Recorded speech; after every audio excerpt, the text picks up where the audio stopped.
എല്ലാ ബന്ധുമിത്രാദികൾക്കും എൻ്റെ ഹൃദയം നിറഞ്ഞ നമസ്കാരം. ഒരുപാട് സന്തോഷത്തോടെയാണ് നിങ്ങൾ എൻ്റെ മുന്നിൽ ഇരിക്കുന്നത് എന്ന് നിങ്ങളുടെ ഭാവം കാണുമ്പോൾ എനിക്ക് തോന്നുന്നുണ്ട്. ശരിക്കും പറഞ്ഞാൽ ഒരു ഉത്സവ തിമർപ്പിലാണ് നിങ്ങളെല്ലാവരും ഉള്ളത്. അതുകൊണ്ട് തന്നെ ഒരുപാട് സന്തോഷമുണ്ട് എനിക്ക്. കാരണം ഈ ഒരു കാലഘട്ടത്തിൽ ഏറ്റവും അനിവാര്യമായ ഒന്നാണ് കുടുംബാംഗങ്ങൾ തമ്മിലുള്ള ഒത്തുചേരൽ. വളരെ പ്രധാനപ്പെട്ടതാണ്. എനിക്ക് പറയാനുള്ളത്, ശരിക്കും പറഞ്ഞാൽ ഈ കണ്ണങ്കണ്ടി കുടുംബം അതിനൊരു തുടക്കം കുറിച്ചു. അത് നമ്മുടെ സമൂഹത്തിനൊരു മാതൃകയായി മാറട്ടെ എന്ന് ഞാൻ ഈശ്വരനോട് പ്രാർത്ഥിക്കുകയാണ്. കാരണം നമുക്ക് ഏറ്റവും വലുത് നമ്മുടെ ഇളം തലമുറയാണ്, അല്ലേ? ആ നമ്മുടെ ഇളം തലമുറ എങ്ങോട്ടേക്ക് പോകുന്നു എന്ന ഒരു പ്രയാസത്തിലാണ് നമ്മൾ ഇന്ന് ജീവിച്ചുകൊണ്ടിരിക്കുന്നത്.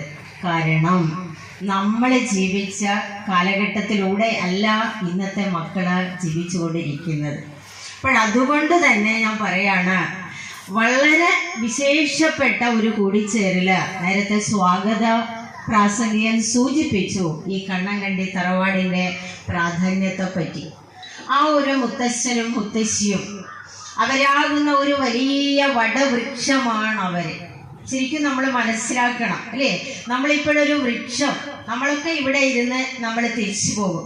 അതേസമയം ഈ വൃക്ഷത്തെ അടിയിൽ വെച്ച് നമ്മൾ മുറിക്കുമ്പോഴും ആ വൃക്ഷം നമുക്ക് തണൽ തന്ന് നമ്മളെ സംരക്ഷിച്ചു കൊണ്ടേയിരിക്കും. ഇപ്പൊ നമുക്ക് ശ്വസിക്കാനുള്ള വായുവും നമുക്ക് കുടിക്കാനുള്ള വെള്ളവും തണലും മാത്രമല്ല, ആ വൃക്ഷത്തിന്റെ അവസാന വേരുകൾ അറുന്നതുവരെ ഇതിനെ മുഴുവനും തൻ്റെ കുടക്കീഴിൽ നിർത്തിക്കൊണ്ട് താങ്ങും തണലും സംരക്ഷണവും നൽകി നമ്മളെ നിലനിർത്തുന്ന വടവൃക്ഷങ്ങളാണ് നമ്മുടെ കഴിഞ്ഞ തലമുറകള്. അതൊരിക്കലും നിങ്ങൾ മറക്കരുത്. പ്രത്യേകിച്ചും എനിക്ക് യുവതലമുറയോട് പറയാനുള്ളതാണ്, ഒരിക്കലും മറക്കരുത് മക്കളെ. നമ്മൾ വന്ന വഴി ഒരിക്കലും മറക്കരുത്. അപ്പൊ ആ ഒരു വ്യത്യാസം, നിങ്ങളെ ഞാൻ ഒരിക്കലും കുറ്റം പറയുന്നില്ല. ഇന്നത്തെ തലമുറ നല്ല, എന്താ പറയണ്ട, നല്ല സ്മാർട്ട് മക്കളാണ്. നമ്മൾ പഴയ ചെറുപ്പത്തിലുള്ള നമ്മൾ 1ാം ക്ലാസ്സിലും 2ാം ക്ലാസ്സിലും പഠിക്കുന്ന നമ്മളല്ല ഇന്ന്. 3-4 വയസ്സുള്ള കുട്ടിക്ക് നല്ല ബുദ്ധിയാണ്. അങ്ങനെയുള്ള ഒരു തലമുറയാണ് നമ്മളുടെ മുന്നിലുള്ളത്. അപ്പൊ നമ്മൾ എപ്പോഴും വേണ്ട എന്താണ്? അവരെ സ്മരിക്കുക. നിങ്ങളത് ചെയ്തു. നിങ്ങൾ ആ മുത്തശ്ശിയെയും മുത്തശ്ശനെയും സ്മരിച്ചുകൊണ്ട് ആ വടവൃക്ഷത്തിന്റെ പല ഭാഗങ്ങളായിട്ട്, പല ചില്ലകളായിട്ട് എൻ്റെ മുന്നിൽ നിങ്ങൾ ഇപ്പോഴിങ്ങനെ പരന്നിരിക്കുകയാണ്. വളരെ സന്തോഷത്തോടു കൂടി അതിൻ്റെ സന്തോഷം ഞാൻ ആദ്യമായിട്ട് നിങ്ങളുടെ മുന്നിൽ പങ്കുവെക്കുകയാണ്. ശരിക്കും എനിക്ക് ഇങ്ങനെ ഒരു അവസരം തന്നവർക്ക് ആദ്യം തന്നെ ഞാൻ എൻ്റെ നന്ദി കൂടി രേഖപ്പെടുത്തട്ടെ. എന്തായാലും കുടുംബ സംഗമം മാത്രമല്ല, ഈ ഒരു തറവാടിന് മറ്റൊരു പ്രാധാന്യം കൂടി പറഞ്ഞു കേട്ടു. അതായത് 2 ക്ഷേത്രങ്ങളിലേക്ക് ഇവിടെ നിന്നാണ് വരവ് പോകുന്നത്. തലേ ദിവസം വന്നുകൂടൽ, ആ ഒരു ഒത്തുചേരല്, അല്ലേ? എന്നിട്ട് ആ ഇളനീർ വരവ് പോകുന്ന തറവാടാണിത്. സങ്കല്പങ്ങളുള്ള ഒരു തറവാടാണിത്. ആ തറവാടിനെ എന്നെന്നും നല്ല ഊർജ്ജസ്വലമായിട്ട് ശക്തമായിട്ട് കാവൽക്കാരെ പോലെ കാത്തു നിൽക്കാൻ നിങ്ങളിൽ ഓരോരുത്തർക്കും കഴിയണം. ചെറുമക്കൾക്ക് ആ ബോധം കൊടുക്കണം. നിങ്ങൾ ചെറുമക്കൾക്ക് കൊടുക്കണം ആ ബോധം. അവരിലൂടെയാണ് നമ്മളുടെ വളർച്ച. അതുകൊണ്ട് തന്നെ ഞാൻ പറയാണ്, എല്ലാം കൊണ്ടും വിശേഷപ്പെട്ട ഒരു ഒത്തുചേരലാണിത്, അല്ലേ? കുടുംബം സംഗമിച്ചിരിക്കുകയാണ്, ഒത്തുചേർന്നിരിക്കുകയാണ്. ഈ ഒത്തുചേരല് ശരിക്കും പറഞ്ഞാല് ശരീരങ്ങൾ തമ്മിലുള്ള ഒത്തുചേരലായി മാത്രം മാറാതെ മനസ്സുകൾ തമ്മിലുള്ള ഒരു ഒത്തുചേരലായി മാറട്ടെ എന്നാണ് എനിക്ക് നിങ്ങളോട് പറയാനുള്ളത്. കാരണം ഇന്നത്തെ പുതിയ യുവതലമുറയ്ക്ക് എന്താണ് ബന്ധമെന്നറിയില്ല, അവർക്കറിയില്ല. അതുകൊണ്ട് നേരത്തെ പറഞ്ഞു, നമുക്ക് അടുത്ത സെഷനിൽ പരിചയപ്പെടുത്താനുണ്ട്. ആ പരിചയപ്പെടുത്തുന്ന സമയത്ത് ഓരോരുത്തരുടെയും ആ ബന്ധം കൂടി പറഞ്ഞ് പരിചയപ്പെടുത്തണം. മക്കളും മക്കളെ മക്കളും ചെറുമക്കളും മരുമക്കളും ഓരോരുത്തരെയും അവരുടെ ബന്ധം പറഞ്ഞ് പരിചയപ്പെടുത്തി കൊടുക്കണം. മുതിർന്നവരെ നിങ്ങൾ ഓർമ്മിക്കണം അത്. കാരണം ഈ ഓർമ്മകളെ നഷ്ടപ്പെട്ടു പോയതാണ് നമ്മളുടെ തലമുറ നമ്മളിൽ നിന്ന് വിട്ടുപോകാനുള്ള കാരണം. അതിനെ എങ്ങനെ തിരിച്ചു കൊണ്ടുവരാം, അതിനുള്ള 2-3 വഴികളിലൂടെയാണ് ഞാൻ ഇന്ന് സംസാരിക്കാൻ ആഗ്രഹിക്കുന്നത്. ഈ ഒരു കുടുംബാംഗങ്ങളുടെ അനുഗ്രഹങ്ങളും നിങ്ങളുടെ മുത്തശ്ശി മുത്തശ്ശന്മാരുടെയും അതേപോലെ ഇവിടെയുള്ള ഭഗവത് സന്നിധിയുടെയും എല്ലാവിധ അനുഗ്രഹങ്ങളും ലഭിക്കട്ടെ എന്നുകൂടി ആശംസിച്ചുകൊണ്ട് തുടങ്ങട്ടെ. ഇപ്പോഴൊരു കുടുംബം എന്ന് പറയുമ്പോൾ ഭംഗിവാക്കായിട്ട് നമ്മൾ ഉപയോഗിക്കാറുണ്ട്, കൂടുമ്പോൾ ഇമ്പമുണ്ടാകുന്നതായിരിക്കണം കുടുംബം. കൂടുമ്പോൾ ഇമ്പമുണ്ടാകണമെന്നില്ല അല്ലേ, കൂടുമ്പോൾ ഇമ്പമുണ്ടാകുന്നതായിരിക്കണം കുടുംബം എന്നാണ് നമ്മൾ പറയാറ്. കാരണം ഇന്ന് പലപ്പോഴും കൂടുമ്പോൾ പൊട്ടിത്തെറികളാണ് പല കുടുംബങ്ങളിലും നടക്കുന്നത് അല്ലേ. ഇന്ന് എത്രയോ അമ്മമാര് പറയുന്നത് ഞാൻ കേട്ടിട്ടുണ്ട്. 4-5 ആൺമക്കളുടെ ഭാര്യമാരുമുള്ള അമ്മമാര് പറയും, എല്ലാം ഒന്ന് പോയി കിട്ടിയാൽ മതിയായിരുന്നു, ബാക്കിയുള്ള ഒരുക്കി എന്തെങ്കിലും വെച്ച് കുടിച്ച് കഞ്ഞി കുടിച്ച് ജീവിക്കാമായിരുന്നു. അതുകൊണ്ട് അങ്ങനെയുള്ള ഒരു കാലഘട്ടത്തിലൂടെയാണ് നമ്മൾ കടന്നു പോകുന്നത്. അതിവിടെയാണ് നമ്മളുടെ കുടുംബത്തിന്റെ പ്രാധാന്യത്തെ പറ്റി നമ്മൾ ഓർമ്മിക്കേണ്ടത്. കൂടുമ്പോൾ ഇമ്പമുള്ളതാകണം കുടുംബം അല്ലെ. ഒന്നിച്ച് ചേരുമ്പോഴ സന്തോഷങ്ങളെ കൈമാറിക്കൊണ്ട് നമ്മളുടെ കമ്മ്യൂണിക്കേഷൻ, അതായത് പരസ്പരം സംസാരിച്ചും പരസ്പരം പരസ്പരം പങ്കുവെക്കല്, അതാണ് ഇന്നില്ലാത്തത്. പരസ്പരം പങ്കുവെച്ചുകൊണ്ട് മുന്നോട്ട് പോയാലേ ആ ജീവിതം എന്നും ശക്തമായി നിലനിൽക്കുകയുള്ളൂ. കണ്ണികൾ അറ്റുപോകാതെ കൂട്ടിച്ചേർക്കാനുള്ള അവസരങ്ങളായിട്ട് ഈ കുടുംബ സംഗമത്തെ നിങ്ങൾ കാണണം. ഓരോ കണ്ണികളെയും ഒരു മാലയിലെ മുത്തുകൾ പോലെ കൂട്ടി ചേർക്കണം ആ നൂലില്. അതിനെ കെട്ടുമ്പോഴേ അതിന്റെ ശക്തമായിട്ട് ആ കെട്ടവിടെ ഉണ്ടാവണം. അതാണ് പഴയകാല മുത്തശ്ശന്മാർ, അതാണ് ഞാൻ വടവൃക്ഷം എന്നവരെ വിശേഷിപ്പിച്ചത്, അവര് ചെയ്തുകൊണ്ടിരുന്നത്. അത് ഈ അമ്മമാർക്കും അച്ഛന്മാർക്കും കഴിയണം. ഇന്നത്തെ അച്ഛനും അമ്മയ്ക്കും കഴിയണം. അത് കഴിയാതെ പോകുന്നത് കൊണ്ടാണ് നമ്മളുടെ യുവതലമുറ വഴിമാറി സഞ്ചരിക്കാൻ തുടങ്ങിയത്. ഇപ്പോഴല്ലേ ഈ വഴിമാറി സഞ്ചരിക്കുന്നത്? നമ്മളും അതുപോലെ പഠിച്ച് വളർന്നു വന്നവരല്ലേ നമ്മള്. എന്തുകൊണ്ട് ഇന്നത്തെ മക്കൾക്ക് മാത്രം വഴിമാറി സഞ്ചരിച്ചു പോകുന്നുണ്ടെങ്കിൽ അതിന്റെ കാരണക്കാർ അവരല്ല, അവര് പെർഫെക്റ്റ് ആണ്, അവരല്ല കാരണക്കാർ. ആരാണ് കാരണക്കാർ? ഞാൻ അടങ്ങുന്ന അമ്മയും അച്ഛനും തന്നെയാണ്. മറ്റാരുമല്ല കാരണക്കാര്, നമ്മളാണ് കാരണക്കാര്. അപ്പൊ അത് വെച്ചുകൊണ്ട് ഞാൻ പറയാം, എന്താണ് നമ്മളുടെ കുടുംബ സങ്കല്പത്തിന്റെ നമുക്കൊരു കുടുംബ സങ്കല്പമുണ്ട്. ഭാരതത്തിന് നമ്മുടേതായ ഭാരത സംസ്കൃതിക്ക് അതിവിശിഷ്ടമായ ഒരു കുടുംബ സങ്കല്പമുണ്ട്. എന്താണ് ആ കുടുംബ സങ്കല്പം എന്നറിയോ? നിങ്ങള് ഈ ലോകത്തില് ഏറ്റവും ഇഷ്ടപ്പെടുന്നത് എന്താണ്? കുറെ മക്കൾ എന്റെ മുന്നിലുണ്ടല്ലോ. ഏറ്റവും ഇഷ്ടപ്പെടുന്നത് എന്തായിരിക്കും? ഈ ലോകത്തില് നിങ്ങൾ ഏറ്റവും ഇഷ്ടപ്പെടുന്നത് എന്തായിരിക്കും? ഏതെങ്കിലും മക്കൾ പറ, എന്തായിരിക്കും ഏറ്റവും ഇഷ്ടപ്പെടുന്നത്? എല്ലാവരും ഇഷ്ടപ്പെടുന്നത് എന്താണ് മക്കളെ? ഒന്നും പറയാനില്ലേ? എല്ലാരും ഇഷ്ടപ്പെടുന്നത് എന്താണ്? ഭൗതികമായ സംഭവമാണോ? വസ്ത്രങ്ങളാണോ? ഭക്ഷണമാണോ? എന്താണ് എല്ലാവരും ഇഷ്ടപ്പെടുന്നത്, എല്ലാവരും ആഗ്രഹിക്കുന്നത്, എല്ലാവരും ഇഷ്ടപ്പെടുന്നത് എന്താണ്? ആരെയാണ് എല്ലാവരും, എന്തിനെയാണ് എല്ലാവരും ഇഷ്ടപ്പെടുന്നത്? അമ്മയെ എടുത്തു പറയാൻ ഞാൻ ആഗ്രഹിക്കുന്നു ആ വാക്ക്, അമ്മയെ. അമ്മയിൽ കേന്ദ്രീകൃതമാണ് നമ്മുടെ കുടുംബ സങ്കല്പം. മനസ്സിലാക്കണം. നമ്മള് ലോകത്തിൽ ഏറ്റവും വിലപ്പെട്ടത് എന്തെന്ന് ചോദിച്ചാൽ അമ്മയാണ്. ലോകത്തിൽ ഏറ്റവും വലിയത് എന്തെന്ന് ചോദിച്ചാൽ അമ്മയാണ്. സ്നേഹം എന്ന് പറയും, പക്ഷെ സ്നേഹത്തിനും മുകളിലാണ് അമ്മ. സ്നേഹത്തിന്റെ പ്രതീകമാണ് അമ്മ, സ്നേഹത്തിനും മുകളിലാണ് അമ്മ. അതുകൊണ്ടാണ് അമ്മയിൽ കേന്ദ്രീകൃതമായ, മാതാവിൽ കേന്ദ്രീകൃതമായ ഒരു കുടുംബ സങ്കല്പമാണ് ഇന്ത്യയുടേത്, ഭാരതത്തിൻ്റെത്. ഒന്ന് ആലോചിച്ച് നോക്കൂ. അതാണ് പഴയ തലമുറയെ ഞാൻ വടവൃക്ഷം എന്ന് വിശേഷിപ്പിച്ചത്. എന്തുകൊണ്ട്? മാതൃദേവോ ഭവ. അതിനുശേഷമാണ് പിതൃദേവോ ഭവ എന്ന് പറയുന്നത്. മാതൃദേവോ ഭവ എന്നാണ് നമ്മുടെ ആപ്തവാക്യം. പണ്ടേ നമ്മൾ പറഞ്ഞു വന്നതും കേട്ടതും മാതൃദേവോ ഭവ. ആരെയാണ് ദൈവമായി കാണേണ്ടത്? അമ്മയെയാണ്. നോക്കൂ, അമ്മയെ ദൈവമായി കണ്ട നാടാണ് നമ്മുടേത്. അമ്മയെ ദൈവമായി കണ്ട സംസ്കൃതിയിലാണ് നമ്മളൊക്കെ ജനിച്ചു വളർന്നത്.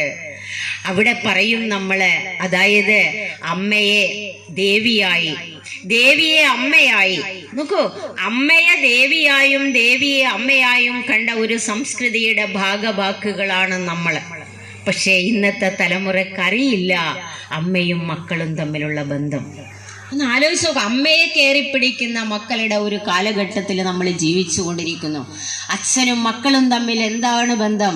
അമ്മയും മക്കളും തമ്മിൽ എന്താണ് ബന്ധം? സഹോദരങ്ങൾ തമ്മിലുള്ള ബന്ധം എന്താണ് എന്നറിയാതെ ഇന്നത്തെ തലമുറ പരസ്പരം കലഹിച്ച് പരസ്പരം കൊന്നൊടുക്കി വഴിമാറി ഒഴുകിക്കൊണ്ടിരിക്കുന്നു നമ്മളുടെ യുവതലമുറ. എന്താണ് സംഭവിച്ചുകൊണ്ടിരിക്കുന്നത്? നമ്മളൊക്കെ ഇപ്പോഴേ എല്ലാവർക്കും ടെൻഷനാണ്. ഇപ്പോഴും സത്യം പറഞ്ഞാല് എനിക്ക് പോലും ടെൻഷനാണ്. ഈശ്വര, മക്കളുടെ കാലം എന്തായിരിക്കും എന്നുള്ള. നമ്മളെ മക്കളെ നമുക്ക് കുറെ നമ്മളുടെ ദിശയിലേക്ക് കൊണ്ടുവരാം. ആ മക്കളെ കാലം വരുമ്പോഴേ അടുത്ത മൂന്നാമത്തെ തലമുറ യുടെ അവസ്ഥ എന്തായിരിക്കും? ഞാൻ പലപ്പോഴും ചിന്തിക്കാറുണ്ട്, വ്യാകുലപ്പെടാറുണ്ട്. അതുകൊണ്ട് തന്നെയാണ് ഞാൻ ഒരുപക്ഷെ ഈ ഒരു മേഖലയിലേക്ക് എടുത്തു ചാടിയത്. ഒരുപാട് അനുഭവങ്ങളുണ്ട്. അപ്പൊ അതുകൊണ്ട് തന്നെ പറയുകയാണ്, ആ മാതൃസങ്കല്പം, മാതൃദേവോ ഭവ. അതുപോലെ നമ്മൾ പറയും, അതായത് ശിവശക്തി ഐക്യ രൂപിണേ നമ എന്നാ നമ്മൾ പറയുന്നത്. അതായത് ശിവന്റെ ശക്തി എന്ന് പറയുന്നത് പാർവതിയാണ്, ദേവിയാണ്. ദേവി ഇല്ലെങ്കിൽ ശിവനൊന്ന് സ്പന്ദിക്കാൻ പോലും പറ്റുന്നില്ല എന്നാ പറയുന്നത്. അപ്പൊ ഒന്ന് ആലോചിച്ച് നോക്കൂ നിങ്ങൾ, സ്ത്രീയുടെ പ്രാധാന്യം. ശിവന് ശക്തി നൽകുന്നത് ദേവിയാണ്. അതാണ് അർദ്ധനാരീശ്വര സങ്കല്പം നമ്മളുടേത്. എന്തൊന്ന് ആലോചിച്ച് നോക്കൂ നമ്മളുടെ സങ്കല്പങ്ങള്, അല്ലെ? എന്തൊരു നല്ല സങ്കല്പമാണ് നമ്മളുടേത്. അപ്പൊ അതുപോലെ അമ്മയെ ദൈവമായിട്ട് കണ്ട ഭാരതത്തിലെ മക്കളാണ് നമ്മള്. ആ ഒരു സങ്കല്പം പ്രാചീന കാലം തൊട്ടേ നിലനിന്നിരുന്ന ആ ഒരു സങ്കല്പം എന്ന് പറയുമ്പോൾ സ്ത്രീയെ ഏറ്റവും ഉന്നതമായ പദവിയിൽ കണ്ടിരുന്ന ഒരു കാലഘട്ടം.